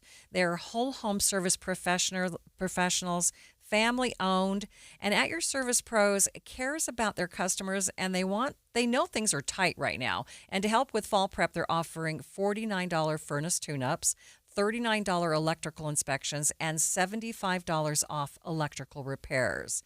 At Your Service is all in the name. They're there to give you solutions without unnecessary upsells, and they are backed with 5-star reviews. At Your Service Pros, you can call them right now at 801-YOUR-PRO, at yourservicepros.com to find out more information. 801-YOUR-PRO at your service pros.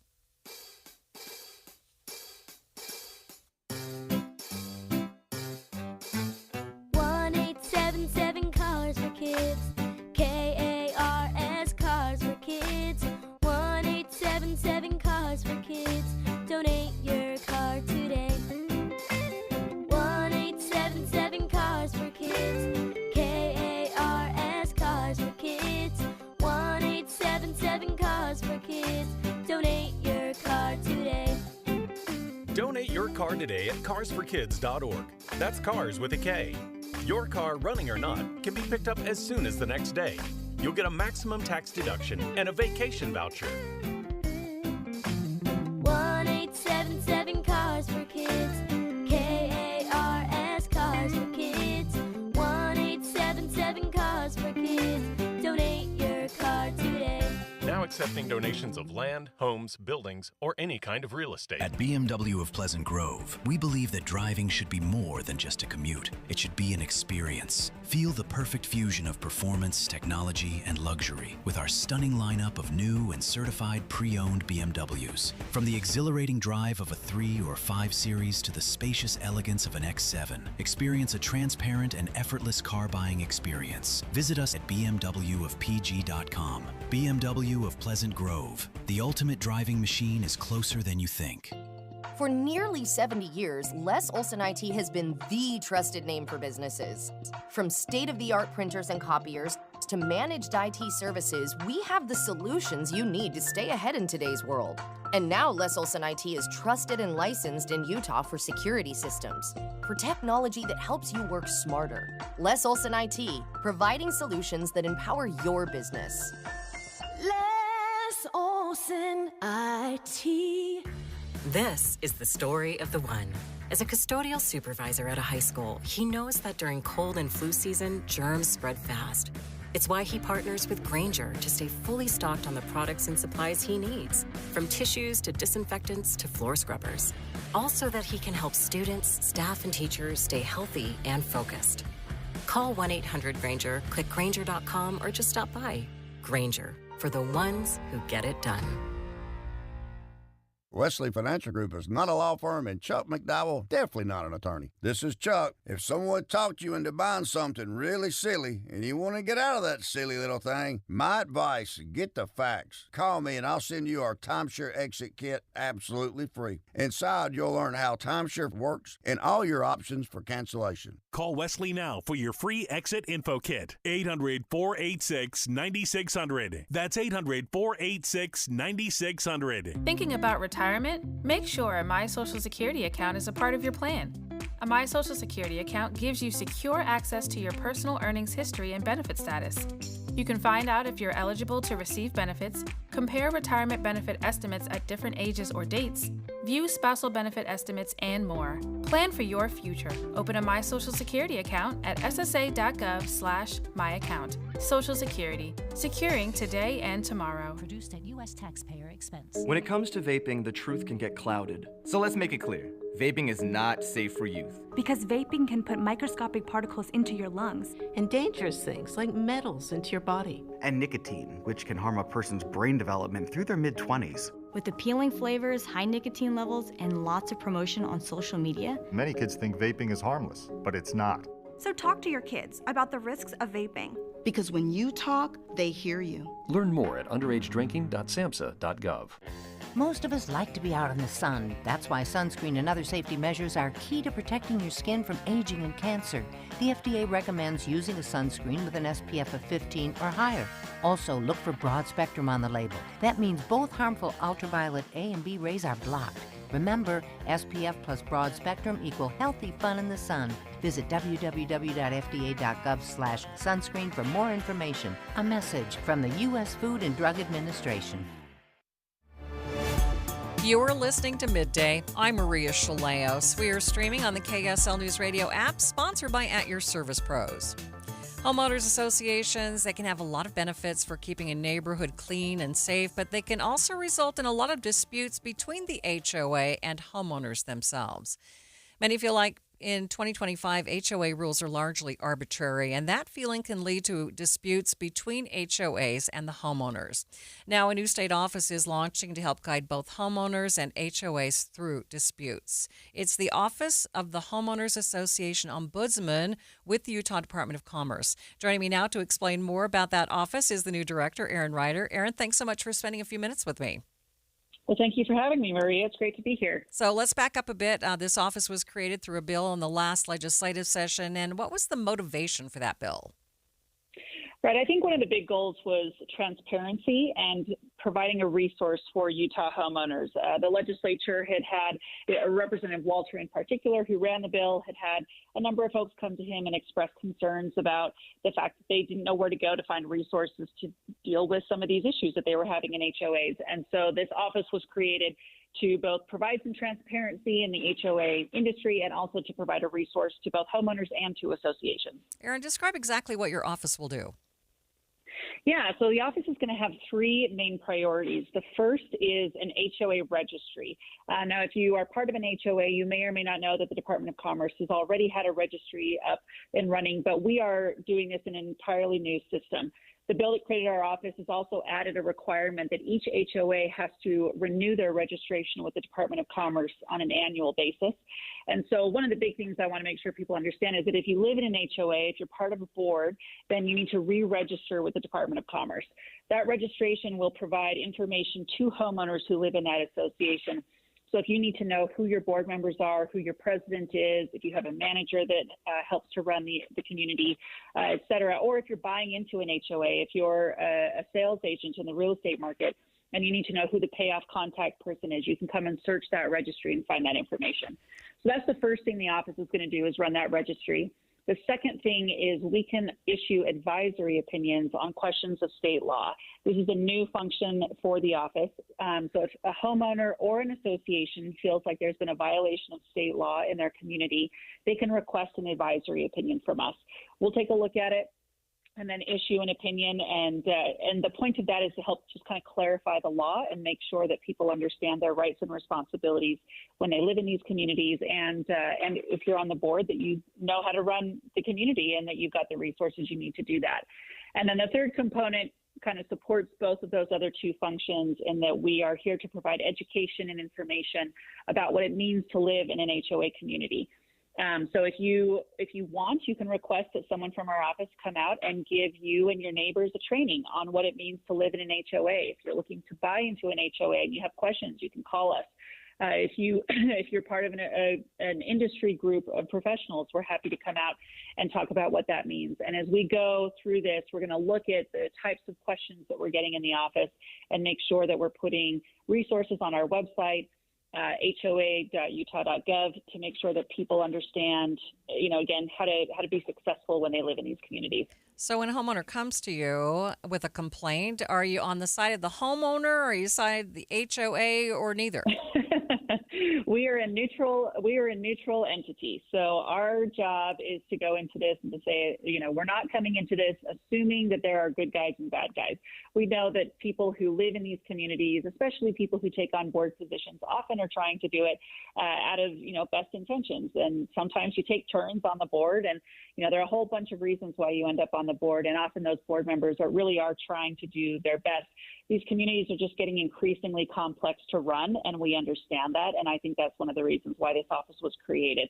So, both an association and a homeowner can request an opinion from us, and we'll just look at each one individually and see where the law comes down. Is there any sort of standard for HOAs when they come up with their rules? Because they do seem to be fairly arbitrary from community to community. And is there a way for them to find kind of a standard?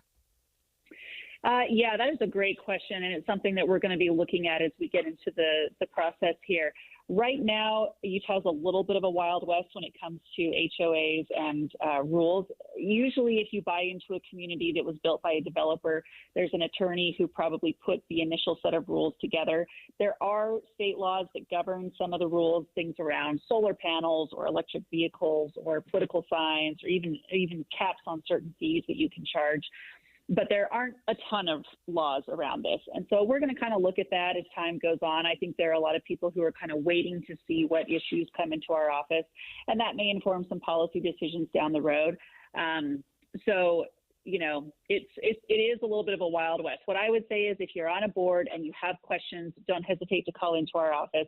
We're happy to chat with you or at least point you in the direction of someone who can help. Right. I only have about 30 seconds left here, but I'm just wondering what advice you would give to people who are planning to buy a home that has kind of these rules. What should they look for? Yeah, I would say a couple of things. Make sure that you have seen the governing documents. Make sure you understand the financial state of the HOA, and make sure you understand if your HOA is part of a master community where you might have more than one HOA that you're paying fees into. I appreciate your time. Thanks so much for being with me. Thank you. And joining me live, Erin Ryder. She's the Office Director and Ombudsman.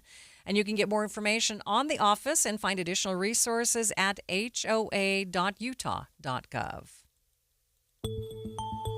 It's 1:30 midday at KSL News Radio. I'm Maria Shilaos. Some of the stories we are watching this hour. Suicide prevention. Everyone plays a role in helping those in crisis. Now, we have special coverage in honor of Suicide Prevention Week.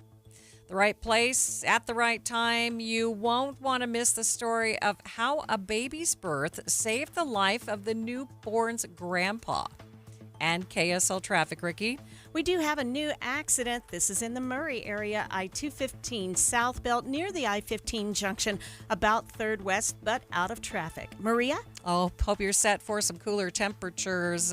We are even hearing there could be a dusting of snow by the weekend. We're starting the week in the 80s, but moving into the mid-70s by the weekend. ABC News, I'm Mike Dabowski. President Trump is ramping up his immigration crackdown, saying the city of Chicago needs an influx of federal troops to root out undocumented immigrants. ABC News senior White House correspondent Selena Wang says Chicago isn't the only city seeing an increased federal presence. DHS says ICE raids have now launched in Boston, just days after authorities detained more than 300 South Korean nationals during a raid at a Hyundai plant in Georgia. That operation rattling America's close ally, which had promised to invest $350 billion in the U.S. ICE was doing right because they were here illegally. Trump looking to reassure South Korea, now proposing the country and foreign companies doing business in the U.S. help train Americans for jobs. And a federal appeals court has upheld the more than $80 million judgment imposed on President Trump for defaming E. Jean Carroll. This is ABC News. KSL's top local stories. One person is dead, another is in custody after a shooting in the Sugar House neighborhood over the weekend.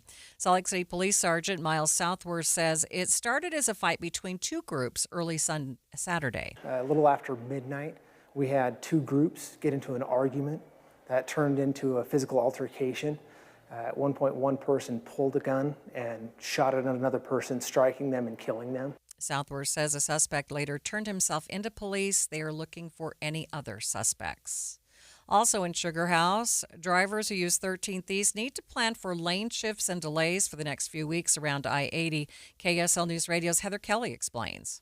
Overnight construction will close 2 lanes of 1300 East in both directions between Elgin Avenue and I-80 as crews repave this section of road. After it's complete, they will move to the area from I-80 to Zenith Avenue. An email from the 1300 East project reports only 1 lane will be closed during daylight hours, but residents can expect noise and vibrations at night. The entire 5-year Sugar House project is expected to finish by the end of November. USA Climbing has submitted new plans to Salt Lake City with a special request to allow for a taller building. KSL News Radio's Brianna Willis has more. The building has been planned as a future headquarters and national training center for Olympic athletes. BuildingSaltLake.com reports if approved, it will be over 75 feet tall, which they will need an exception for. USA Climbing has also said they plan to open the facilities for the community to use during the off-season, although other climbing gyms have spoken out against those plans, worried they could be driven out of business. The building features indoor and outdoor climbing walls, training areas, and a section for a cafe and commercial space. Hockey insiders are reporting that the Utah Grizzlies are looking to relocate the team to Trenton, New Jersey. This move would happen after the 2025-2026 season. It comes after the Grizzlies ownership group announced their plans to sell the team in late June. Taking a look at your money at this moment, the Dow now up by 25 points, sitting at 45,426. S&P up by 5 points. The NASDAQ up by 92 points. Traffic and weather, it's brought to you by Mountain America's My Style checking account. Ricky? Seeing good speeds on all your Salt Lake County freeways. We do have a crash, though. No delay. It's out of traffic on the South Belt near 3rd West. That's close to the I-15 junction. Look for it on the shoulder. And State Street still closed in both directions at 7800 South. The Good Feet store, supporting you with comfort no matter what the day brings. Find the location nearest you at goodfeet.com. Ricky Meese in the KSL Traffic Center. About a 10% chance of showers for most of the week, starting out the week in the low 80s, but dropping into the 70s by Thursday and Friday. And it looks like we could see a dusting of snow in the mountains on Saturday. Right now, 80 degrees at the KSL Common Spirit Health Studios.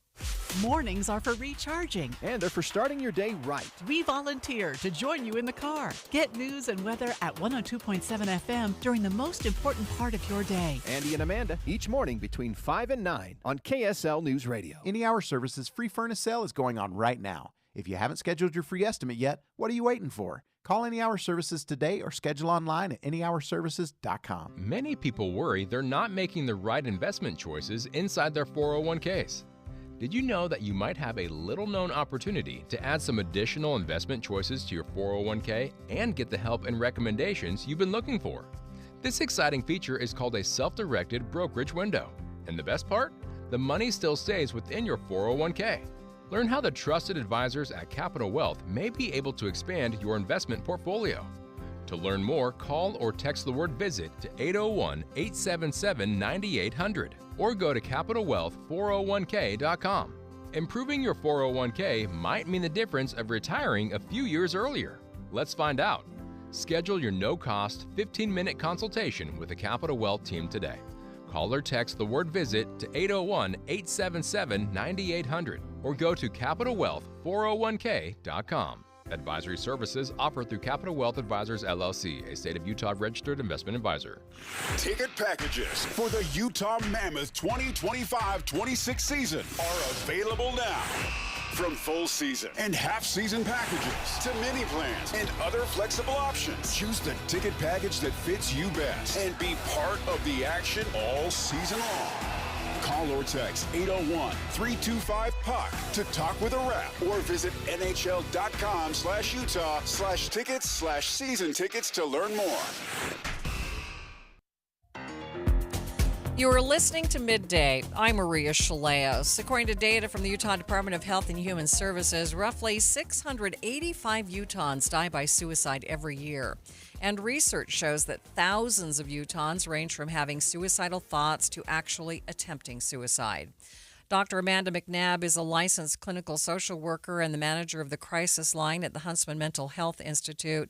She tells Inside Sources this isn't a newer problem, but that we are seeing more connections between poor mental health and the internet. I think we're paying attention to it more than we have in the past. A lot of those things have existed before, although, of course, with internet and social media, things like that, those are newer pieces to our society and to our culture. But we're starting to really see those connections and how those areas affect mental health. And so we're bringing more attention to it within our society. Dr. McNabb says some of the signs that they look for to see if someone might be struggling involve human connections and relationships. I think some of the big things that we're looking at are relationship-based. So are they connecting with their loved ones, family members, or friends, or are they disconnecting from those individuals? Have they talked about feeling more depressed, feeling more isolated from individuals within those relationships? Are they having different psychosocial stressors, or could there be some financial, housing, school, physical problems that are going on that might be impacting their ability to function? Human beings, we tend to try to hide these things and we try to make the best of what we can. But even just saying, hey, maybe right now it's not bothering you, But when it does, come talk to me. Let's have a conversation. Let's try to figure it out together, because you're not alone dealing with all of these different stressors that happen in our daily lives. Ahead of this important awareness week, I spoke with the Chief Operating Officer of the American Foundation for Suicide Prevention, Mike Lama, to get his take on the severity of the problem. A little over 49,000 people die annually from suicide. It's the 11th leading cause of death in the United States. So it's a very serious problem, and we estimate that 1.5 million people make some type of an attempt. Talk to me for a minute about the person who decides that they're going to take their life. We've heard in the past that if you can stop a person, that usually it's one of these things that they do just kind of on the spur of the moment. And if you can stop them, then they won't attempt again. Can you kind of describe what happens? If we can get people past that moment of crisis, oftentimes they will be okay and won't be at risk again. That's not always the case, but that often is the case. So the important thing is to recognize the warning signs and to talk to people. It sounds so simple, but simply having a conversation with someone can save their lives. So what you look for is a change in someone's behavior. Expressing hopelessness or not having a reason to live, that they feel like they're a burden, and maybe even talk about taking their own life. And if someone ever says that, you should always take that seriously. They may exhibit mood changes, display depression, anxiety, a loss of interest in things that they love to do. Also changes in their sleep, sleeping more than they usually do, sleeping less than they usually do, and abusing substances. Those are all kind of warning signs that someone might be contemplating taking their life. So the key is to talk to people, ask them how they're doing. You don't seem like yourself. Is there something going on? Do you want to talk about it? And oftentimes just that act of talking to them can save their lives. So that's the big thing we want people to know, is that talk to people and see how they're doing. If someone is in crisis, connect them with the 988 crisis line. It's available 24/7. It's all over the country, and you'll talk to trained people who will listen, who will connect you with local resources, and provide help. Are young people more apt to try to take their own lives than someone who is older? And are the warning signs different, say, in teenagers or young adults? Actually, the group with the highest rate of suicide are white middle-aged men, especially in rural areas, and then Native Americans, and then senior citizens. But with youth, the rates are going up. One of the things I would say for young people, if you're a parent, is, monitor what they're doing on social media, because there's a lot of wonderful resources and information and oftentimes support on social media, but there's also, misinformation and bad characters operating out there. So that would be the one thing I would say would be a little different about young adults or adolescents, is monitoring what's going on with their social media activity. Is the conversation different with young adults? I know that sometimes parents are kind of afraid to broach the subject. Well, the basics of the conversation are not different, maybe exactly how you lead into it or not. But as I said, if you suspect something is not right, absolutely talk to them, ask them about it. It doesn't matter so much how you approach it, is it that you do approach it, but approach it from a point of support and wanting to help, and certainly not being judgmental or any of those things that sometimes we do with our kids unintentionally. But the big message I would reinforce is, if you're concerned, talk to them. A recent study shows that around 1 in 10 teenagers enrolled in Medicaid spent several days stuck in the emergency room after being admitted for a mental health crisis. Dr. Richard Ferguson, president of the Black Physicians of Utah, says kids often need to be hospitalized for 3 to 5 days due to depression or suicidal thoughts. And he tells me the signs in kids to watch for before a child ends up in the emergency room. So one of the first things is a child becoming more withdrawn. I can see this sometimes more in female students or younger female adolescents. They'll become a little bit more withdrawn from social media, their friends.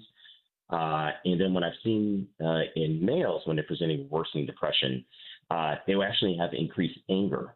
And as some people would say, even as young as 8, 9 years old, you may see them breaking more things, yelling, getting into fights unnecessarily. This is often an underlying sign of untreated depression for a particular child. And then it takes a way to ask these questions, often with the assistance of a school counselor or a teacher or someone else that is able to be kind of that liaison between school, because there may be bullying going on at school. There may be bullying that's occurring online that's affecting this child's mood.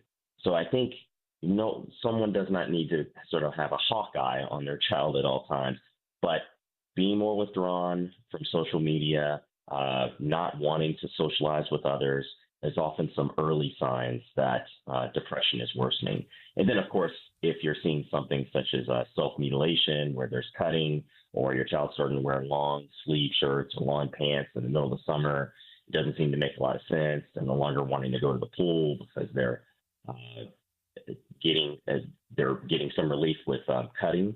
That can also be an early sign of suicidality. Yeah, it's not simple, though. Oftentimes these things will come out of the blue for parents, right? Mm-hmm.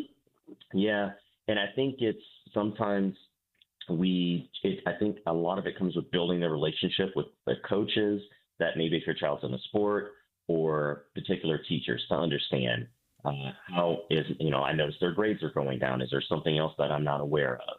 Dr. Ferguson says this will continue to be an issue nationwide until more resources are devoted to mental health treatment for both children and adults. And Mike Lama with the American Foundation for Suicide Prevention says people still have a lot of misconceptions about what leads a person to try to end their life. There used to be this perception, and it's changing for the most part, but still there, that, people that take their lives are weak, or they're losers, or those kinds of things. That's starting to change now. And the other thing is, there also was a perception that, if somebody decides they're going to take their life, there's nothing you can do about it. Well, that's not true. And the people who do take their lives, it's not that they really want to die. They just want to stop the suffering. They're in pain, and they want to stop that suffering. So it's really important we have that conversation with them. We connect them to resources. Those resources are free and available 24/7 by calling 988 or reaching out for help on the Safe UT app. Midday continues in just 60 seconds. An emergency can happen any second. Here's a few seconds to think about where you'd go. When you need medical care fast, the closest emergency room is a smart thing to know.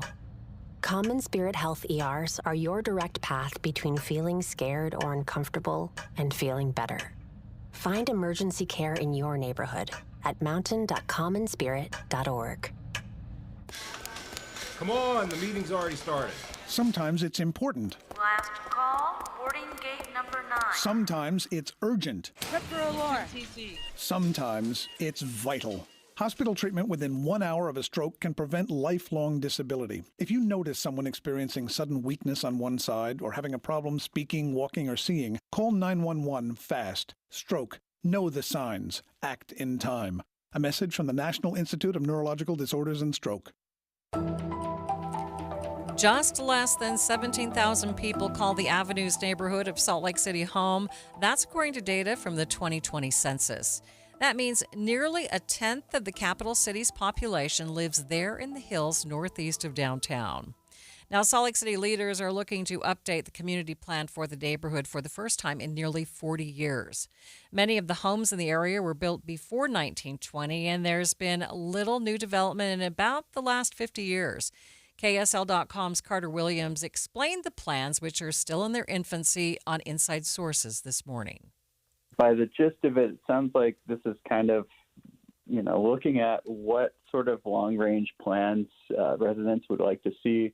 Because you mentioned, this isn't really an area that you think of in terms of, planning and things of this nature, but there's this balancing act of this growing need for housing in the city plus this this historic neighborhood that people are just used to some of the things that exist here, including the fact that it hasn't really changed in decades. Carter says we can get some kind of an idea for what the revised community plans could look like if we look at other areas of the city that have updated their plans recently. I think the biggest thing that could exist that you're starting to see in other neighborhoods is ADUs and these types of just add-ons to existing buildings that add, units and bedrooms that could, allow for some growth and maybe reducing some of the housing costs and some of the issues that exist there. I think that's one of the aspects that could come out of this. I think you could see more duplexes and slightly larger homes in that extent, but it would be interesting to see where that exists too, because a lot of these, again, have those historic protections. So it's going to be an interesting thing. There is a story that I did a few years ago about somebody in the Avenues who received an ADU permit through restoring like a historic carriage house that was on his property. So there's probably creative ways to add units in the neighborhood, but yeah, you're right. There isn't a lot of space for it, and I don't think you're going to see drastic changes just because of its historic character and some of the protections that exist. A final vision is expected to be released for public comment by spring 2026 before it goes to the city council for a vote. One Utah grandfather lucky to be alive following a massive heart attack. I'll tell you how the birth of his new granddaughter literally saved his life. That story's coming up next. But first, KSL traffic brought to you by Mountain America's MyStyle checking account. Ricky? Delay-free on the Valley freeways, and the accident that we had in Murray near the I-15 junction on I-215 Southbelt has just cleared. We still have the closure in place on State Street at 7800 South. From system install to fast fixes to deliver award-winning heating, cooling, plumbing, and electrical, call Whipple Service Champions for the win today. Ricky Meese in the KSL Traffic Center. Do you have an IRA or 401k? It's natural to think of this as being your money, right? But remember, you still have to pay taxes when you withdraw this money in retirement. And you could be paying a lot more in taxes on these accounts than you know. A lot more. Learn the strategies that can help you reduce or eliminate your taxes in retirement. Don't miss a special edition of Retirement Solutions Radio this Saturday afternoon at 3 o'clock.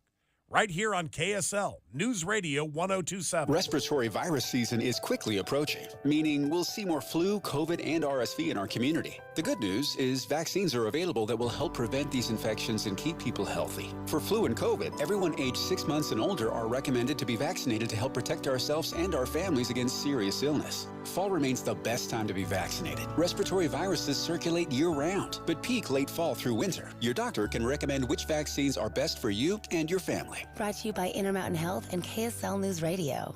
So my mother is thinking of switching from Verizon to Pure Talk, but she's worried the deal sounds too good to be true. Michael, she said, how can those Pure Talk people offer me the same basic service as Verizon for so much less money? I said, Mom, go ask Google how much Verizon spends on advertising and promotion. A few seconds later, my mother said, oh my goodness, $12 billion a year? That must be a typo. I'll tell you what I told my mom. It's not a typo. Verizon spends $12 billion a year on advertising and promotion, and their customers are paying for it. Well, Pure Talk doesn't spend that kind of money on commercials. Trust me, I would know. Consequently, they can offer you and my mother unlimited talk, text, and plenty of data on a blazing fast 5G network for just $25 a month. Dial pound 250 and say the words Mike Rowe, and you'll get an additional 50% off your first month. That's pound 250 Mike Rowe. Pure Talk. Everything you need and nothing you don't.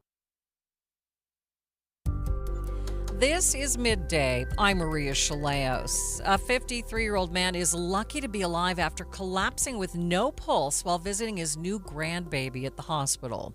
His family says the early birth of the baby girl is a miracle that likely saved the grandfather's life.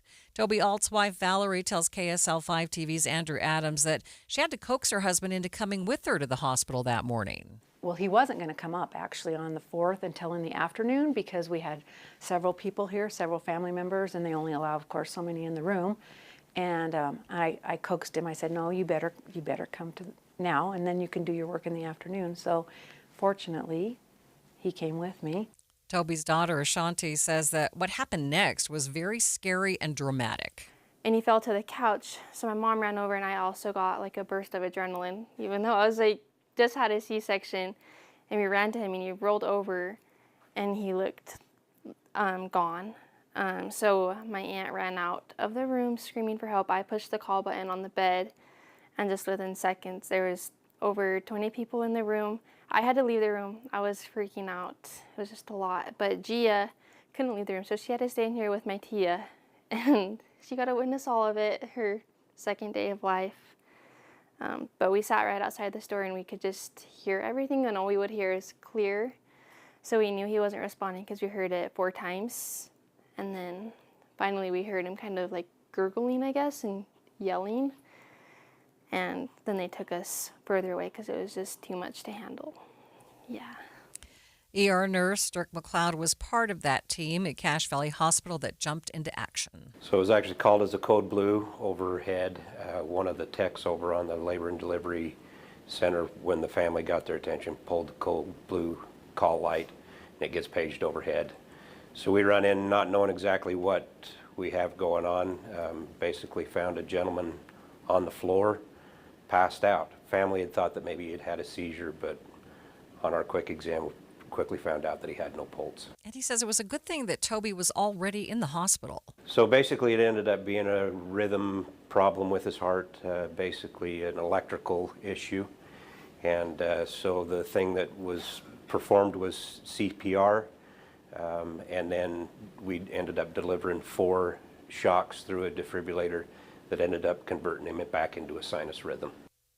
And I mean, immediately, this entire staff they were just amazing. They were taking care of him right out the get-go, and we're so blessed because if we weren't been here, he would not be here today.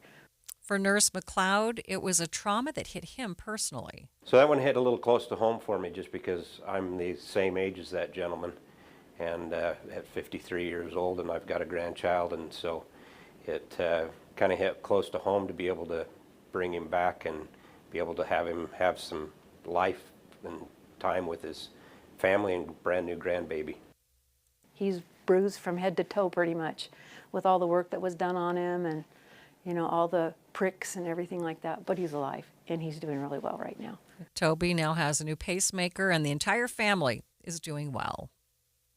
Ahead of the 9/11 anniversary this week, a huge American flag was unfurled before fans at the Ogden Raptors game. Fans watched as the Major Brent Taylor Foundation unveiled a brand new giant flag alongside its original, covering the baseball field in red, white, and blue. I am just speechless. Loved it. Every second, felt it. I could feel the audience feel it. You look to my left and to my right, all I see is red, white, and blue. And you just feel like 249 years of America pulsing through the veins of that fabric. Just amazing. The flag, nicknamed the Major, has hung in Coldwater Canyon to honor Major Brent Taylor and other U.S. military veterans. Taylor, a member of the Utah National Guard and North Ogden mayor, was killed in Afghanistan in 2018. His wife, Jenny, says the flag sends a powerful message on the 24th anniversary of the 9/11 terror attack. I'm the mom of 7 kids who were not yet alive in 9/11. I did not yet know Major Brent Taylor when 9/11 happened. I didn't know I'd end up a soldier's wife, let alone a widow. But I knew I loved this country, and I felt something as a little kid. And so now, looking ahead 24 years after 9/11, 249 years after the Declaration of Independence, and for our family 7 years after Brent was killed, it's a powerful night to be here, and again, to feel all of that timeline in the fabric of that flag. Jenny Taylor says instead of retiring the old flag, which had taken a beating from the weather in the canyon, they decided to replace it with a new flag, and they're now using the renewed major at other events. So last November, the original major took some serious wind damage, had about a 12.5-foot tear that we then got mended and we put it together. It's patched if you look closely. Nearly every time we fly the flag in the canyon, it sustains a degree of damage. It's 2 weeks in November in a Utah canyon. Like, that's just going to happen.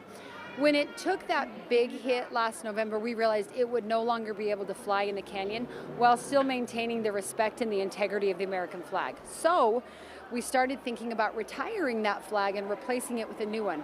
But then we kind of pivoted and thought we don't need to retire it, we just need to reassign it. That flag can't handle canyon winds, but it can handle baseball games and parades and Friday night football games at the high school and the Utah State game in November and all kinds of things that we call ground missions. So the major original will be on the ground and the brand new major will fly in the canyon. We hope for another 5 or 6 years, and then we'll probably do this again. I think there's a beautiful symbolism from going from one to the next generation. That's what American freedom is, right? She says nothing ignites patriotism like these giant flags. She says everyone in attendance felt the flames of freedom. In the next hour of Midday, we'll get details on how airline passenger rights are changing.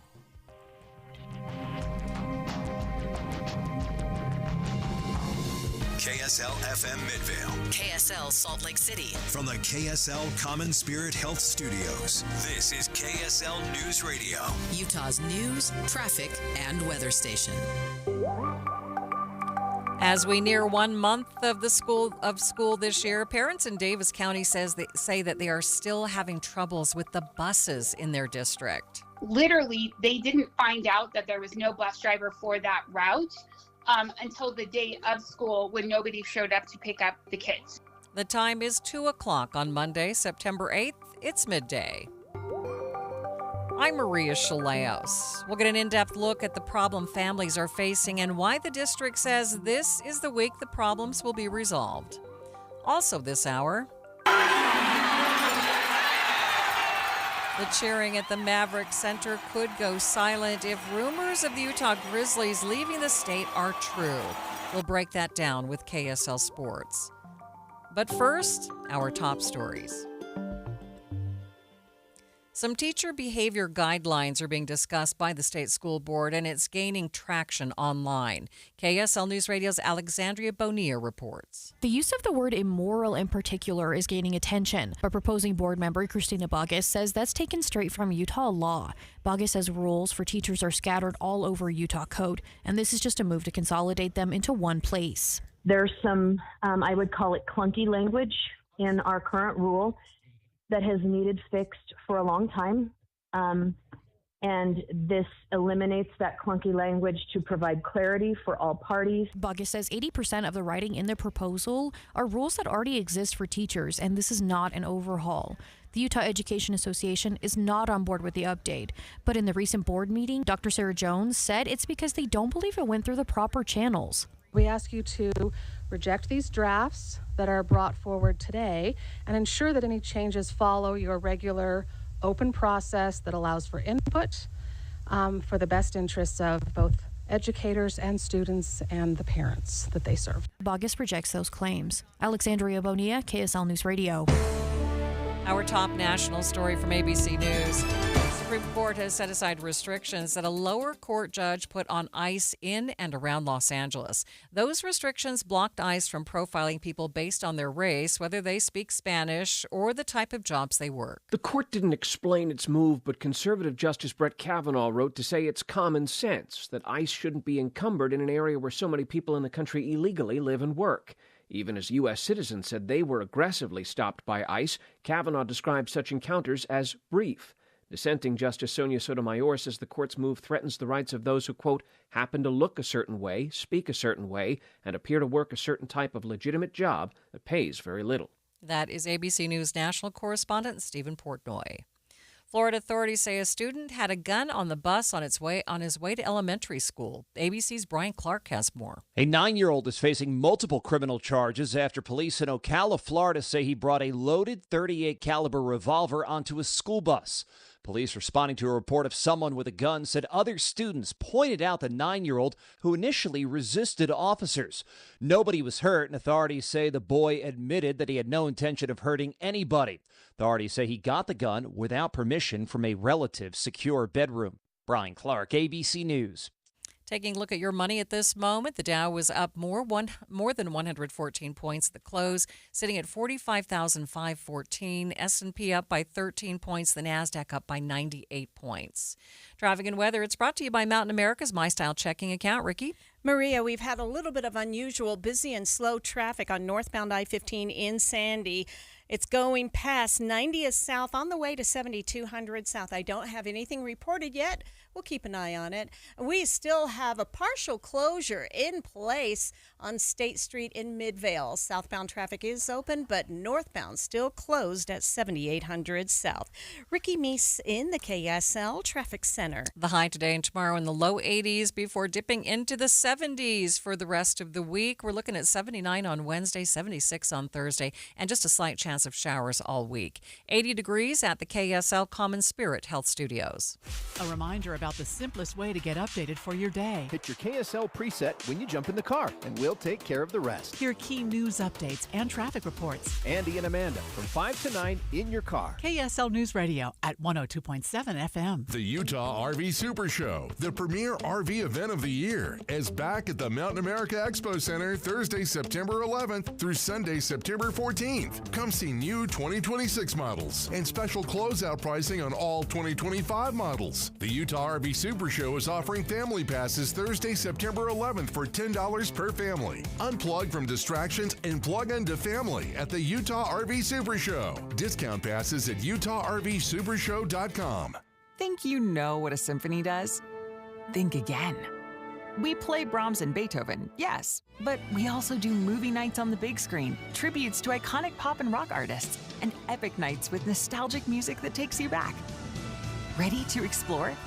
This fall, catch the music of Phil Collins and Genesis, The Wizard of Oz in concert, and music from Final Fantasy, all with a live orchestra. Tickets at utahsymphony.org. So, you want to be a hero. Here are some ways to get the job. Hunt down that killer shark. Or run into a burning house to save a kitten. Luckily, there's an easier way to become a hero. Call 911 if you see someone experiencing the symptoms of stroke, sudden weakness on one side, or trouble speaking, walking, or seeing. Stroke. Know the signs. Act in time. You'll be a real hero. A message from the National Institute of Neurological Disorders and Stroke. Thanks for tuning into Midday. I'm Maria Shilaos. We are getting close to the 1-month mark of the school year, and throughout the country, families have seen troubles with school buses. Bus driver shortages have worsened nationwide since 2020. That's according to Education Week magazine. Here in Utah, we are not exempt. We've been hearing from parents throughout Davis County here at KSL, many of whom have told us about severe problems with buses in the school district there.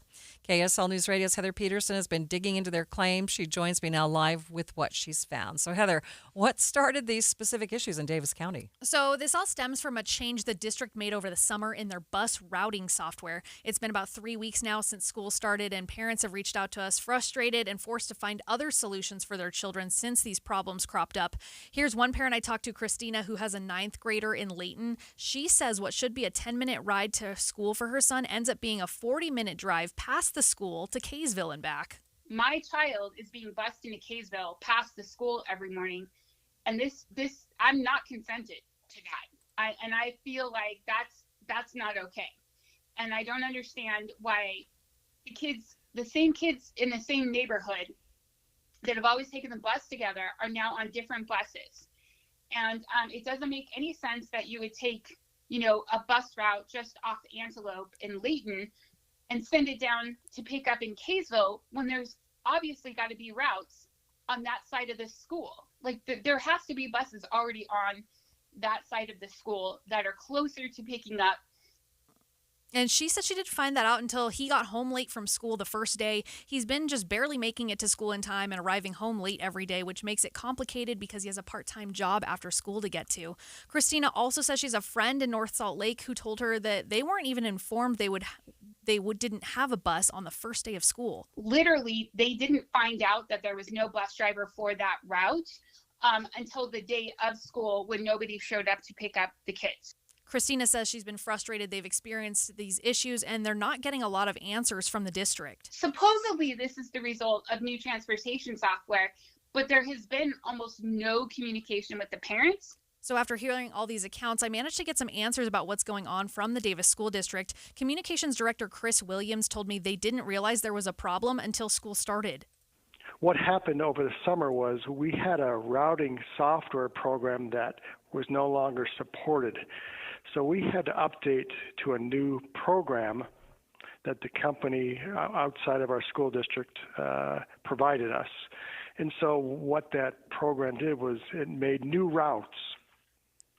And our bus drivers started transporting the students along those designated routes. What we didn't realize was the amount of time that it would take for students to be picked up and then returned home. We also had a driver shortage, and so we didn't have as many drivers as we wanted to rely on as we've typically done in years past. So it created a challenge in which we didn't necessarily know there was a challenge until a challenge existed, right? Students were getting to school late and getting dropped off at home late. And so when we started getting phone calls from parents, of course, we did everything we could to rectify those as fast as possible. Unfortunately, and we apologize for what's happened. Parents rightfully have been upset, and we've been working as hard as we can to fix it. As for the bus driver shortage, Williams says they've been making some temporary adjustments until they can hire on more drivers. We do have areas in our school district that still don't have enough bus drivers, and so what we've done was we've turned to a private company called Red Star Transportation, who provides transportation services to other school districts as well as charter schools. This is the first time we've ever turned to a third-party company like Red Star to provide us the ability to pick those students up and take them to school and bring them home. So we do have 3 routes in which those drivers are picking up our students because we just don't have enough drivers. We also have a pool of 16 new drivers that are being trained right now, and as soon as they're trained to be on the roads, they will be on the roads and they will help us pick up those students that have been waiting for buses to arrive at their homes, but because those routes have been longer, they haven't been able to be picked up on time. He says the district is apologizing to parents, knowing what a strain this has been in the first couple weeks of schools. Williams says they've hoped to have more of a resolution this week. And on the bright side, the new software is supposed to make it easier for parents to track their students' buses and whether they're on time. He says a lot of parents haven't yet been able to get logged into that, though. So still a lot of kinks to work out, but they're hoping that it will eventually be a benefit to families. Okay, that's got to be just super frustrating for the kids and their parents. Thanks, Heather, for looking into that. And hopefully they can get that all sorted out soon. Stay with us. We'll be back with more in just 60 seconds. At Fisher Investments, we may seem like other money managers, but we're different. What makes you so different than the rest of us? We ensure clients receive unparalleled service at every step of the relationship. Tell me more. Our investment counselors focus on service over sales, prioritizing clients' needs. How do you make money? We don't sell any commission-based products. We have a simple management fee based on the value of our client's portfolio. So we do better when our clients do better. What about client portfolios? We get to know each client, their finances, family, health, lifestyle, and more, and then we tailor a portfolio based on their specific goals and needs. Your clients really come first then, huh? Yes, we make them a top priority. Our goal is helping them achieve a comfortable retirement. Wow, maybe we are different. At Fisher Investments, we're clearly different. Learn more at FisherInvestments.com. Investing in securities involves the risk of loss. From the Department of Defense back to the Department of War. It's one of the latest changes President Trump is pushing for as a way to reestablish America's standing as a place of strength and power. Another push is for troops to go into large cities across the country to help reestablish law and order. At least that's how the president describes it. City leaders in places like Chicago see it as a violation of the Constitution. On this episode of the Start Here podcast, ABC's Selena Wang describes how President Trump is trying to reshape that narrative around the country's military forces and what those living in cities like Chicago should expect from National Guard forces moving in. For weeks, the president has been threatening to send in federal law enforcement on immigration, on crime in Chicago. We could solve Chicago very quickly, but we're going to make a decision as to where we go over the next day or two. So that city has been bracing for weeks now for this surge in federal enforcement operations. We won't fight till we are free! We won't fight till we are free! Everyone I know is scared. People are nervous to walk their kids to school, even people that are documented. We've also found out that immigration raids are underway in Boston. In fact, the Department of Homeland Security has told us that ICE launched what they're calling, quote, Patriot 2.0 to target the worst of the worst criminal aliens living in the state of Massachusetts. Now, we don't have a lot of detail or information about just how broad and how many people have been swept up in this, but they are confirming that that is underway. Hundreds of brave officers and agents risk their lives every day here in the Commonwealth to remove dangerous criminals. Back in May, the DHS actually launched what they called Operation Patriot, which they said netted 1,500 arrests in a month. That's according to the DHS. Now, when it comes to the president's post, Brad, it's getting a lot of pushback from Chicago leaders. Part of their kind of nefarious plan is begin with ICE, cause mayhem on the ground, and by doing that, say that there's a need for military troops on the ground. The Illinois governor, J.B. Pritzker, he wrote on social media that the president of the United States is threatening to go to war with an American city. He went on to say that Trump, quote, wants to occupy our city and break our Constitution. We're not going to war. We're going to clean up our cities. But look, the president is defending his message, saying he didn't mean he was going to war with that post. He's saying that they're going to be cleaning up our cities.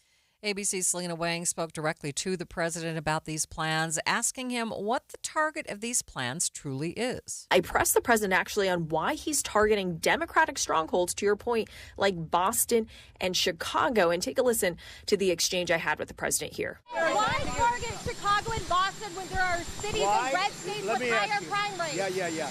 Really higher than Chicago? There are, like Memphis and St. Louis. Excuse me. Do you know how many people were killed in Chicago last weekend?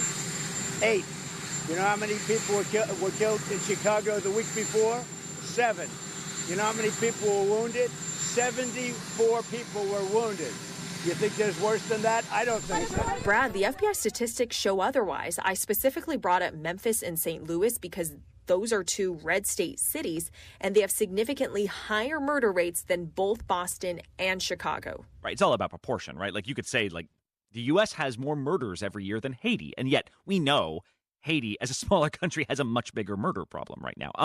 The other thing that was so interesting to me, Selena, was what we saw in Georgia, in a red state, this weekend, when hundreds of auto workers were swept up and detained at a Hyundai plant.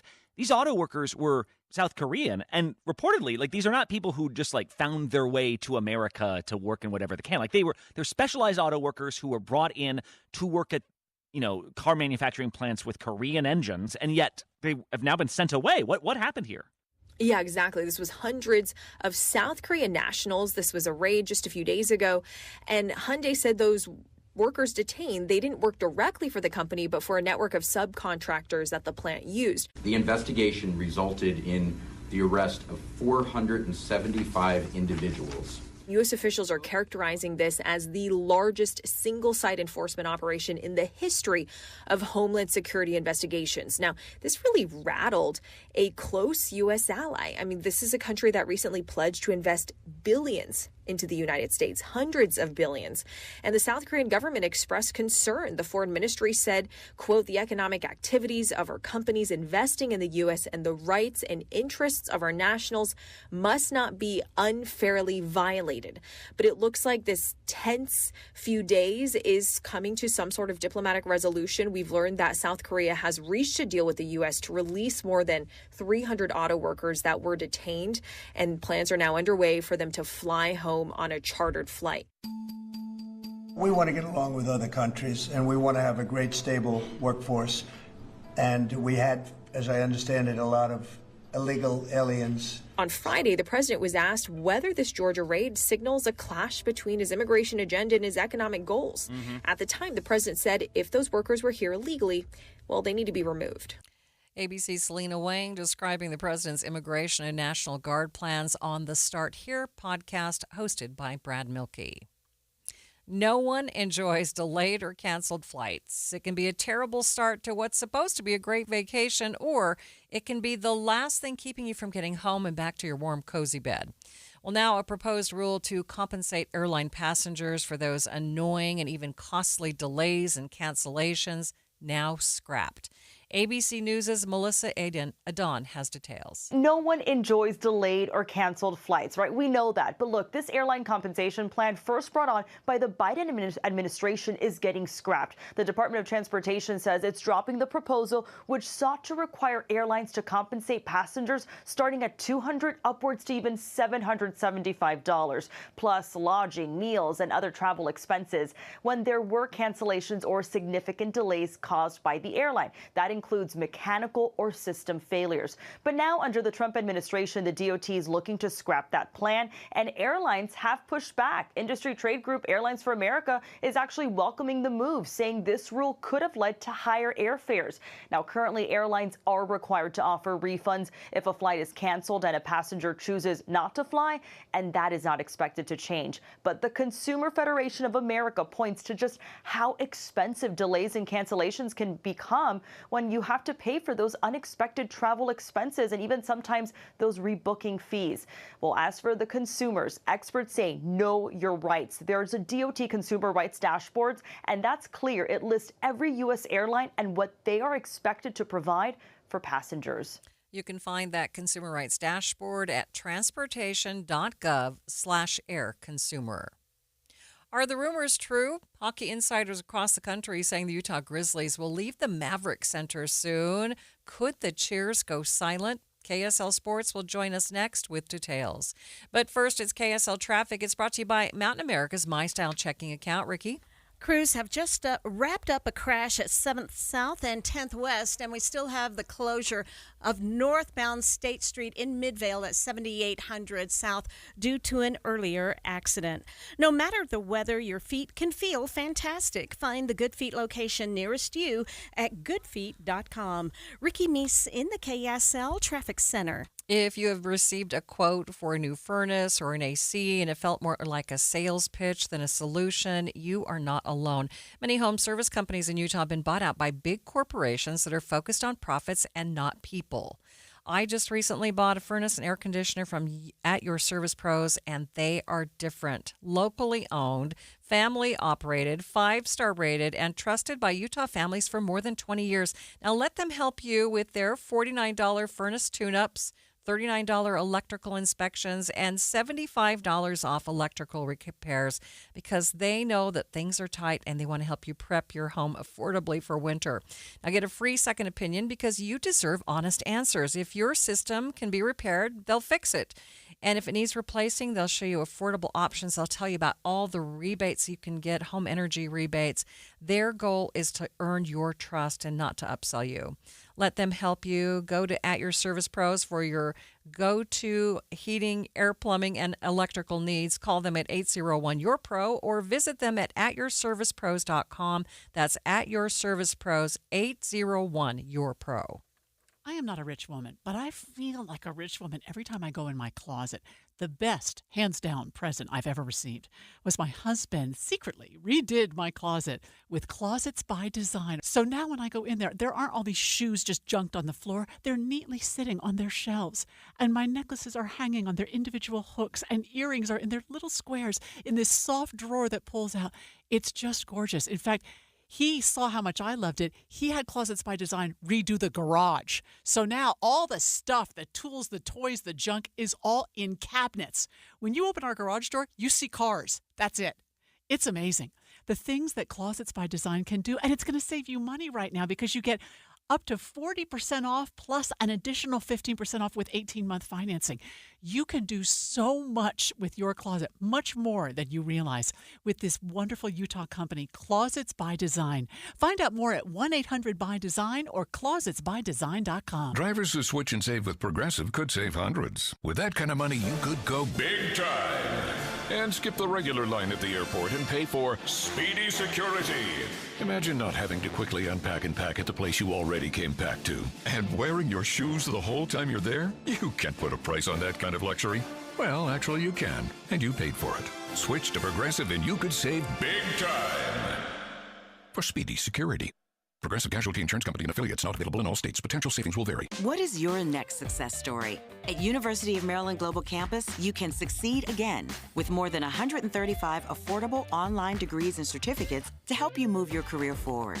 From cybersecurity and AI to healthcare and MBA, our programs help you build critical thinking, leadership, and communication skills that set you apart in today's job market. Designed for working adults focused on the future. Classes start September 17. Learn more at umgc.edu. Certified to operate in Virginia by Chev.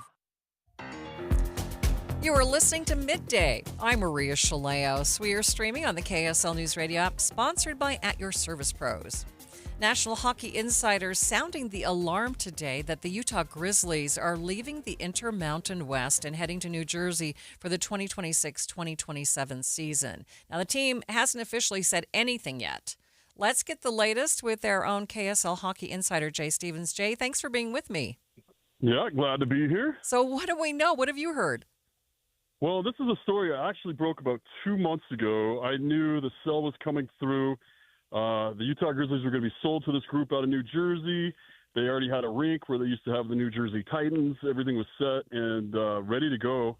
And, it just took a vote from West Valley to say that they would allow the sale because they own 40% of the Grizzlies. And then all the paperwork had to be done. But we knew this was coming. The hockey fans of Utah have been sad about it. I'm sad about it. But it's, they're going to relocate. And this is their last season in Utah, and the Maverick Center is supposed to be empty next season. So is this about the fact that we can't have two hockey teams? No, that's not it at all. This actually has nothing to do with the Mammoth. It has everything to do with the ownership, the current ownership group of the Grizzlies, just not being in a position to keep the Grizzlies anymore. Dave Elmore, the owner of the Grizzlies, passed away a couple of years ago. His wife, Donna, is not in the greatest of health, and the rest of the family just doesn't want to have a team in Utah. They don't live in Utah. They live in Florida, and they just kind of wanted to wash their hands of it. I think we're going to see more minor league hockey come back to Utah. I think the Maverick Center will play a part in that. I think St. George is going to play a part in that. But hockey is booming in Utah. The timing of this is terrible. I think if they would have waited a couple of years, or even a year, maybe Smith Entertainment Group would have bought the team, but I think they just want to wash their hands of it. I know that my son and my daughter-in-law are going to be pretty sad about this. I know they've gone to a number of these hockey meets or games or whatever you call them, and so I know they're going to be sad. And they have quite a following, don't they? Yeah, and actually, since the Mammoth have been announced, the ticket sales have gone up 20% for the Utah Grizzlies. So the support is there, the fan group is there. And it's such an affordable way to go see great hockey, professional hockey, in a great building built just for hockey. And it's just sad to see it go. It's been 31 years of just an amazing products that we've had. And it's had its ups and downs, but it's breaking a lot of people's hearts. Yeah, so is this sale a done deal at this point? Yeah, it really looks like it is. I was talking to a couple groups that were trying to almost even crowdfund, trying to come up with a way to purchase the Grizzlies. And it sounds like when they reached out, the Grizzlies were basically saying, hey, it's already a done deal. Yeah, and I'm wondering what this is going to do for the city, because that's the major venue for the Maverick Center, and that's not what they pretty much do. There aren't a whole lot of other events there. Yeah, and it's a fantastic building. I know they're planning on doing more concerts and more monster trucks and stuff like that. I can't see it lasting more than just one season. The Maverick Center is definitely going to be a part of the Olympics, and I know they're going to keep it, they're going to refresh it. Maybe this offseason is going to be awesome for them to make some changes and some upgrades, but I expect to see something back in the Maverick Center the next season And, they're still going to have G League basketball, but I think hockey's back there. I think we go 1 year without hockey, and then we have something back. Okay, why are you so optimistic that we'll get something back? Just because it's the tide. If you watch everything that's coming with what Smith Entertainment Group is doing, we're just growing, and we have to have our farm clubs close. Our current farm club was in Allen, Texas. They were going to move. They were going to move our ECHL level team to Utah. They were going to split this year, and I think they're still going to. But then our AHL team, our AAA level team, is in Tucson, Arizona, and that's not prime for what we wanted. It's something that happens with that last-minute deal to get the team here in Utah. But I expect to see both the AHL and the ECHL in Utah within the next 3 years. And it sounds like you think the Smiths Entertainment Group has to play a big role in that. I believe they do, absolutely. Okay. Now, the Maverick Center, even though it's a great building, does need some upgrading. You see that happening in the off-season? I would suspect that's what they're going to do. I know they went to council and they got $500,000 approved because they wanted to do some nice renovations for the Olympics. So it's going to happen. I don't know for sure when, because the Olympics are still 10 years off. You could do something now and then need to redo it later before the Olympics. Jay, appreciate your help. Thanks so much for being with me today. Yeah, thank you. Now, if you hear any word, we want to be the first to know, okay? After you get it Of course. Okay, thanks, Jay. Jay Stevens, he's a KSL Sports Hockey Insider with us this afternoon. It's 2:30, midday at KSL News Radio, and some of the stories we are watching this hour. Suicide prevention. We are focusing on it this week on Midday. We'll get some advice on how to help children who may be in crisis. New research finding that refugees in the U.S. often face greater food insecurity after securing their first job. We'll take a look at KSL traffic, Ricky. We do have construction delays in Utah County. This is eastbound Pioneer Crossing going from 30 East to the I-15 junction. The backups are due to having a left lane blocked to traffic. Maria? Looks like our weather is changing a bit this afternoon with the clouds moving in. We could see a chance of showers, especially here in the downtown area, but nice temperatures today. KSL's top local stories coming up in 1 minute, but first we're going to get the very latest from ABC News. ABC News, I'm Mike Dubosky. President Trump's reported 2003 birthday gift to Jeffrey Epstein has now been turned over to congressional investigators. ABC's Catherine Falder says it contains a typed birthday note framed by the outline of a female figure and what appears to be Trump's signature. I will say that the White House is disputing that is his signature, but the reality is this is the letter that we are now seeing for the first time since that report from the Wall Street Journal back a couple months ago claiming that Trump did in fact sign this letter that was included in that birthday book given to Epstein for his 50th birthday. White House Press Secretary Caroline Leavitt says the president's legal team will continue to aggressively pursue litigation against the Wall Street Journal.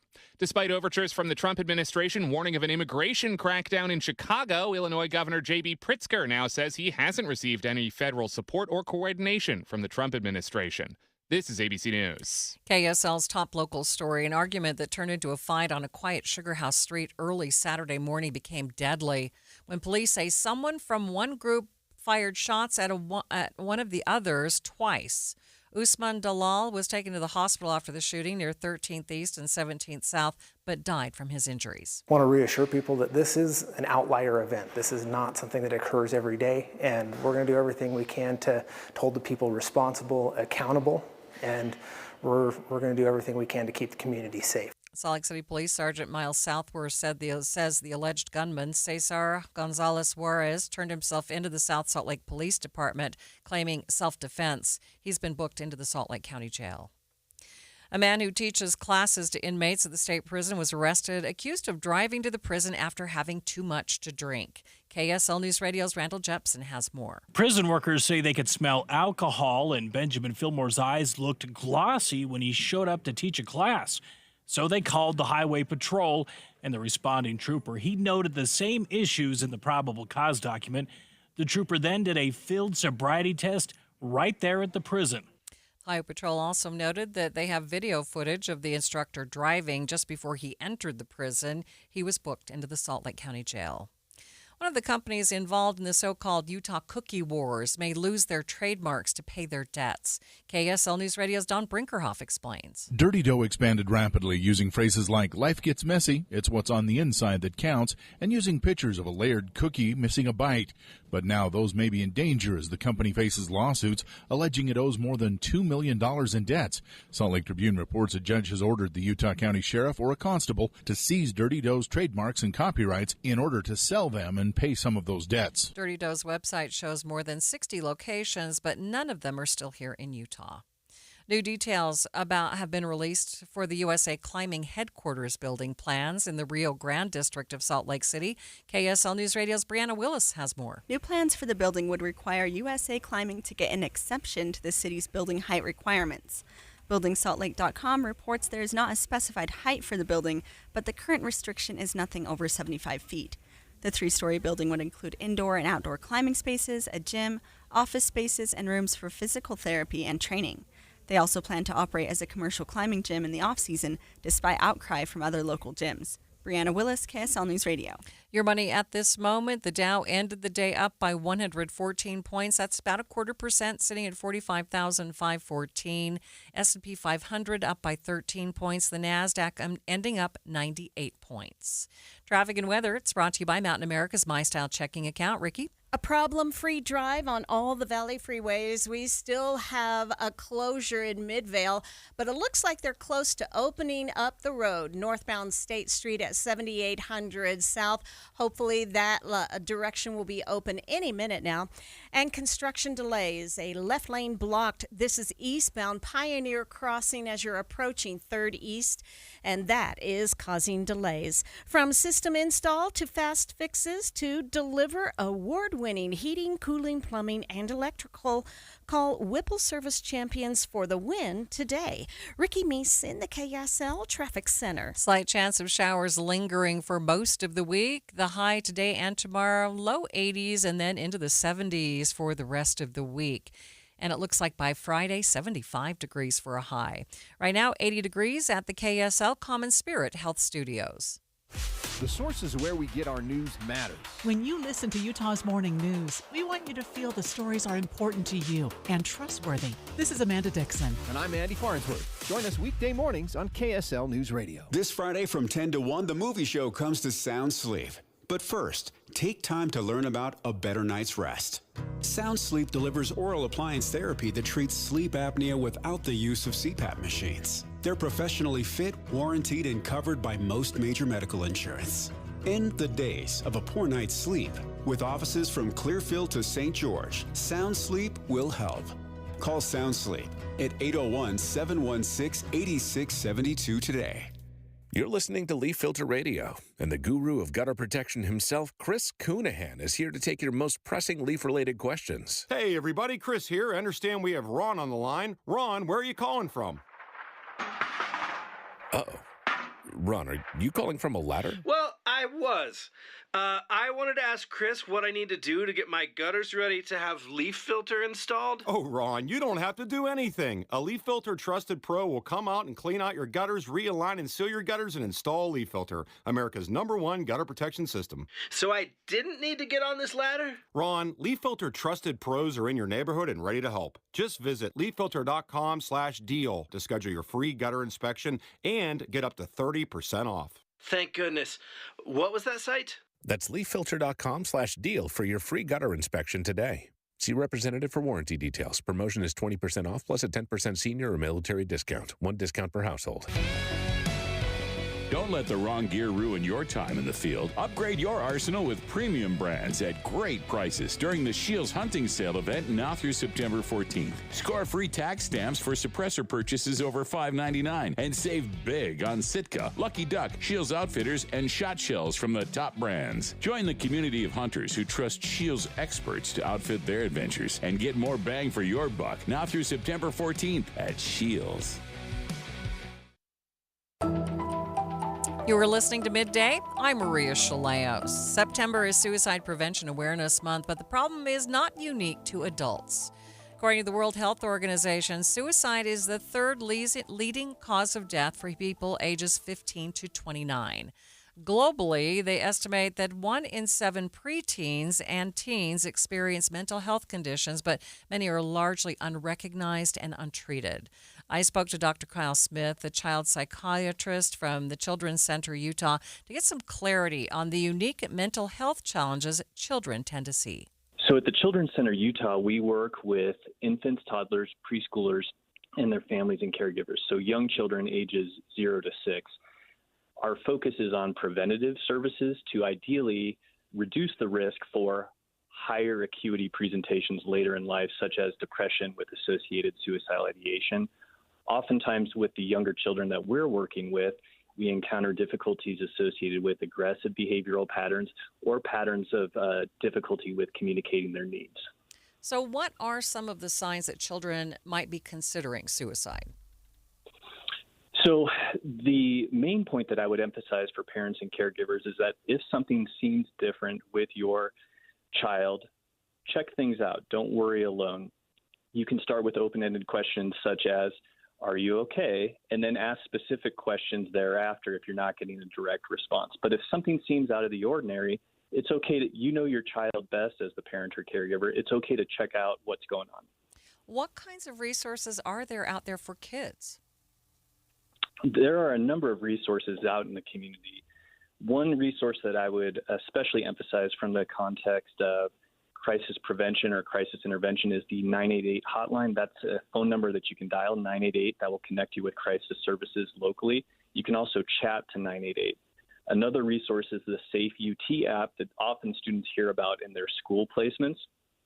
And then there are community-based crisis centers that are available for families and young individuals that are in crisis. One new resource that I would highlight is Primary Children's Hospital in Taylorsville opened this past weekend and has essentially a psychiatric emergency department, a crisis assessment center that's now available. Dr. Smith, I know that you see children with a variety of different types of challenges, but are you seeing more children that are coming in that are showing signs of depression and anxiety than you've seen in the past? Certainly, I continue to see children with a higher acuity presentation. I can tell you that in the primary care setting, primary care providers are often managing behavioral health concerns, including depression and anxiety in that setting before a referral to a subspecialist such as me. And in those settings, primary care providers have been making increasing efforts to have treatment protocols in place because they are seeing significant functional impacts for young individuals due to psychiatric symptoms. And the need continues to grow. And at the same time, access to specialty resources can be quite challenging. Yeah. Any final thoughts for us before I let you go? For parents and caregivers, I would just emphasize, don't worry alone. If something seems off with your young child, check things out with them. And if you need additional support, reach out to your child's primary care provider. Check things out with other trusted adults in your life. Dr. Kyle Smith is a child psychiatrist from the Children's Center Utah. Refugees who come to the U.S. tend to experience greater food insecurity after they get their first job. That's according to new data from the University of Utah Health. Dr. Nasir Sharare is a research assistant professor, and he explains the reasons why to Midday's Andy Cup. There are different time points that refugees experience higher rates of food insecurity in the U.S. One of them was finding the first job. And it doesn't necessarily mean that they didn't have food insecurity before that, but when they find a new job, they are going to lose their SNAP benefits, all of it or some portions of it, while they haven't reached a stable income. And most of the times, the jobs that they find are temporary, and they're going to lose that job maybe in the next few months or in a year or two. And also there's research out there showing that refugees experience employment declines the longer they stay in the U.S. So the problem is that they're going to lose their SNAP benefits when they find a job, and then they do not have enough savings or a strong social network to help them in those difficult times. The other time was that the other time that they experienced higher rates of food insecurity was that they had to renew their SNAP application. So as you know, most people should renew their SNAP applications every 6 months, but most of the refugees were not aware of that. So when the time came, they lost their SNAP benefits without knowing what's going on. And it took them like between 2 weeks to a few months to recertify their application. So during that time, they had no source of food, and which made their lives very difficult. And there were other time points also that they experienced higher rates of food insecurity. One of them was when they were graduating from these resettlement agencies. Most of the refugees in Utah received support up to a year, but then after that, they lose their access to the caseworkers.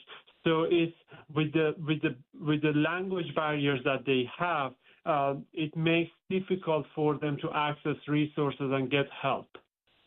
So these were the times that they experienced high rates of food insecurity. But as we know, food insecurity rates are very high among many refugees, not in Utah, but across the U.S. Well, I was just going to ask about that as well. So have you found any differences between refugees who are here in Utah when it comes to food insecurity versus refugees on a national level? So in terms of food insecurity, not really. The rates are very high. But in terms of community support, I can say that what we have observed and what we have anecdotally heard from different people, Utah is doing way, way better than other states in terms of community support. Like, these resettlement agencies are amazing. The community partners are very supportive. Even the state is very supportive of refugees. And that's why we see very lower rates of SNAP non-participation among income-eligible refugees in Utah. We know that at the U.S. level, around 30% of people are not using a SNAP, like refugees, are not using a SNAP while they might be eligible. But among our participants, only 11% were not using a SNAP while they could be eligible. So I would say that from the community perspective, Utah is doing a very amazing job in supporting refugees with the limited support and funding that they get from the federal agencies. What would you like to see federal agencies do to further support refugees in these situations? Because, I mean, ultimately it sounds like the goal is to get refugees kind of acclimated to being here in the United States and get them to a point where they can support themselves. But it sounds almost like this is, we're pushing them out maybe a little too soon. So do you think that it would be beneficial to, have those support services last longer, or what would you recommend or like to see? So one of the approaches that I take in my research is to ask the exact people, in this case refugees, about what they think should be done. And refugees, when we interviewed them, they said we need more SNAP benefits and to extend and improve SNAP benefits. And that was the major request from refugees. But unfortunately, as you know, recent federal policy changes is going to make life difficult for refugees, because these policy changes are going to take off refugees off of a SNAP. So basically, although refugees are documented, they are in this country legally, and they are going to become U.S. citizens in 5 to 10 years. They are not going to be able to use the SNAP benefits anymore in the next few months, which is going to have a very catastrophic impact for refugees.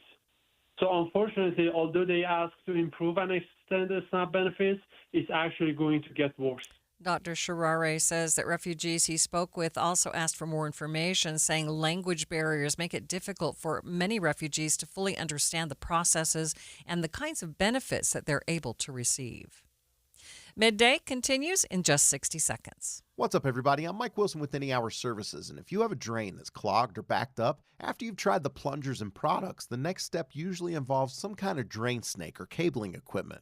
You see, sometimes the blockage is far enough down the line that you need special equipment that most homeowners just don't have. That's where the Drains Department at Any Hour Services can help. A drain snake can clear most blockages and get the water flowing again, and clearing blocked drains is what our Drains Department does day in and day out. So if you're a homeowner with a drain line that's clogged or backed up and you'd like one of our drain technicians to come and snake the line for you, it's only $29. Yep, you heard that right. Any Hour Services will snake any drain line with normal access for only $29. Sinks, showers, tubs, toilets, floor drains, laundry drains, even that sewer main line that connects to the city. We'll snake any line for just $29. For help with your drain issues, call Any Hour Services at 801-443-7700. You can Google Any Hour Services. You can even schedule online at anyhourservices.com. No one helps more homeowners than Any Hour Services.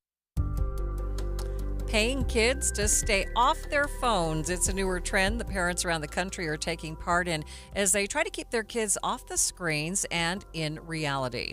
Wall Street Journal reports that parents are divided. Some say it's an incentive, others say it's a bribe. Well, what do you think? Would you pay your kids to stay off their phone? You can text us. We'd love to hear from you. Text us your thoughts at 57500. In their article, the Wall Street Journal says parents are getting so fed up with their kids being stuck on their phones all the time, so they're offering money and even cars as a way to get their kids to step away from those screens. Many parents said giving their kids the talk just isn't doing it nowadays. Jennifer Abbott, a small business owner in Brooklyn, New York, said that she made a deal with her two kids to each get $1,800 each, $1,800 when they turn 18, if they can stay off social media until then. Wow. Now, she says her kids are actually pretty pumped about it.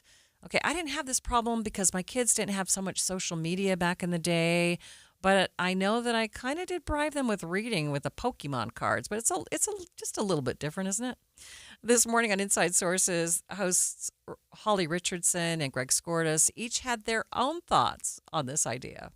What's the difference between a parental bribe and an incentive, right, or just parenting, right? So kids are incentivized by different things. So I did have kids who maybe would have been incentivized by cash, right? And some would be like, whatever, I don't care, right? And so it wouldn't have worked the same.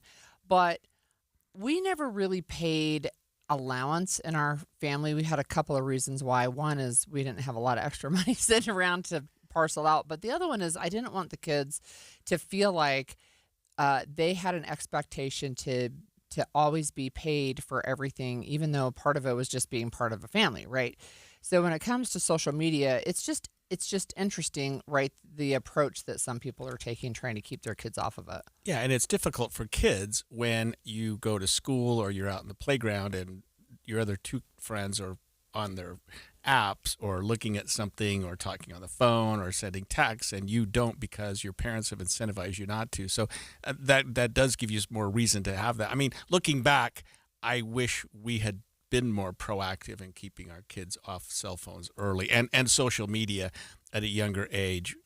However, it was still sort of developing, and at the time you sort of felt like, well, let the kid learn what's going on out there. Both Greg and Holly agree that it might be easiest to just delay giving your kids a phone or barring them from creating social media accounts until they are older.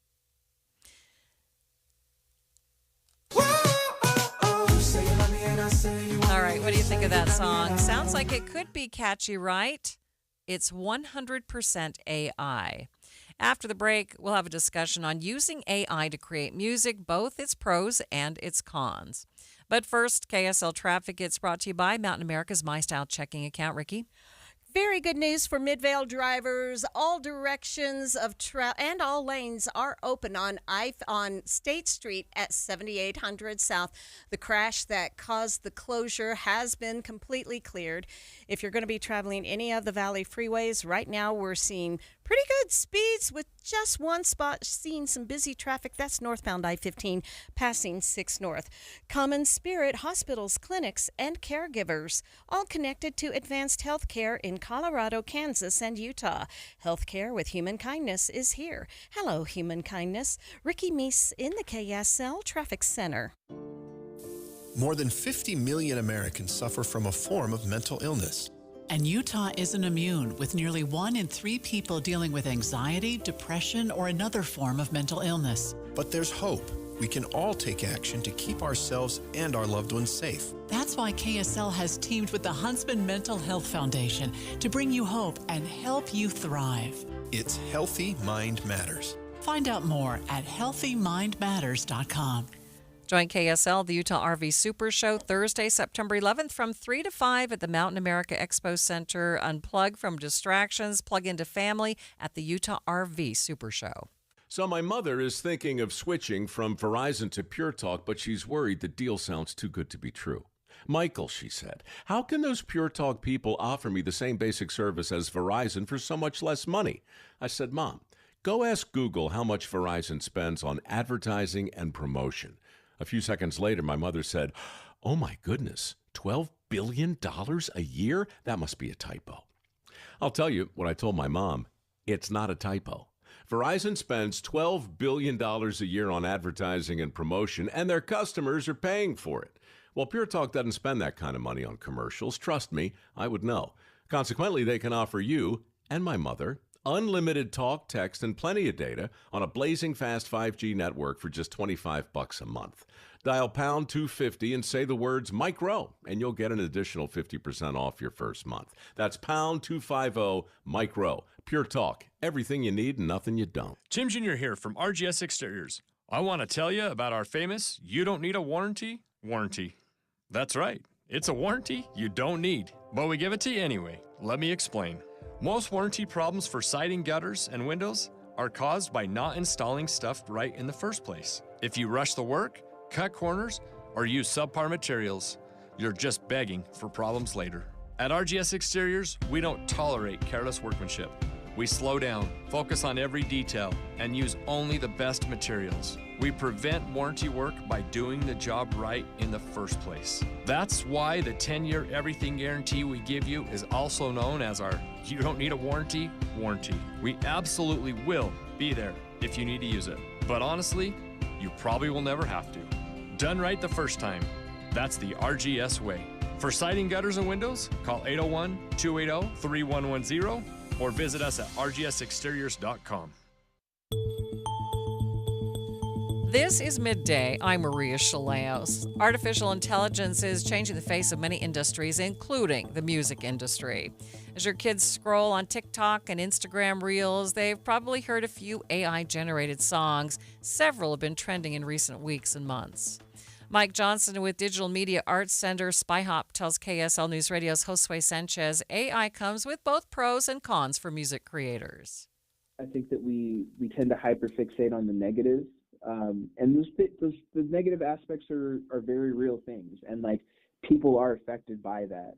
I think what we're seeing now and have seen for some years is the creation and proliferation of fake artists that are AI created music that are algorithmically pushed on listeners and audiences by streaming platforms. It's just something that feeds the capitalist machine of the music industry that they are exploiting and continuing to make money off of and benefit. Not a ton of people have awareness of that fact, which is scary. Like the fact that some people aren't able to tell the difference between those things. It takes a very keen ear to be able to notice some of the subtleties that might come out to tell if something was AI generated or not. But it doesn't make me pessimistic about the future. I know at my core that the things that I am motivated and inspired by from musical experiences are never going to be able to be replaced by a computer. There's always going to be a human aspect of that is necessary, that can give you the feel and the emotional pull that a computer just cannot recreate.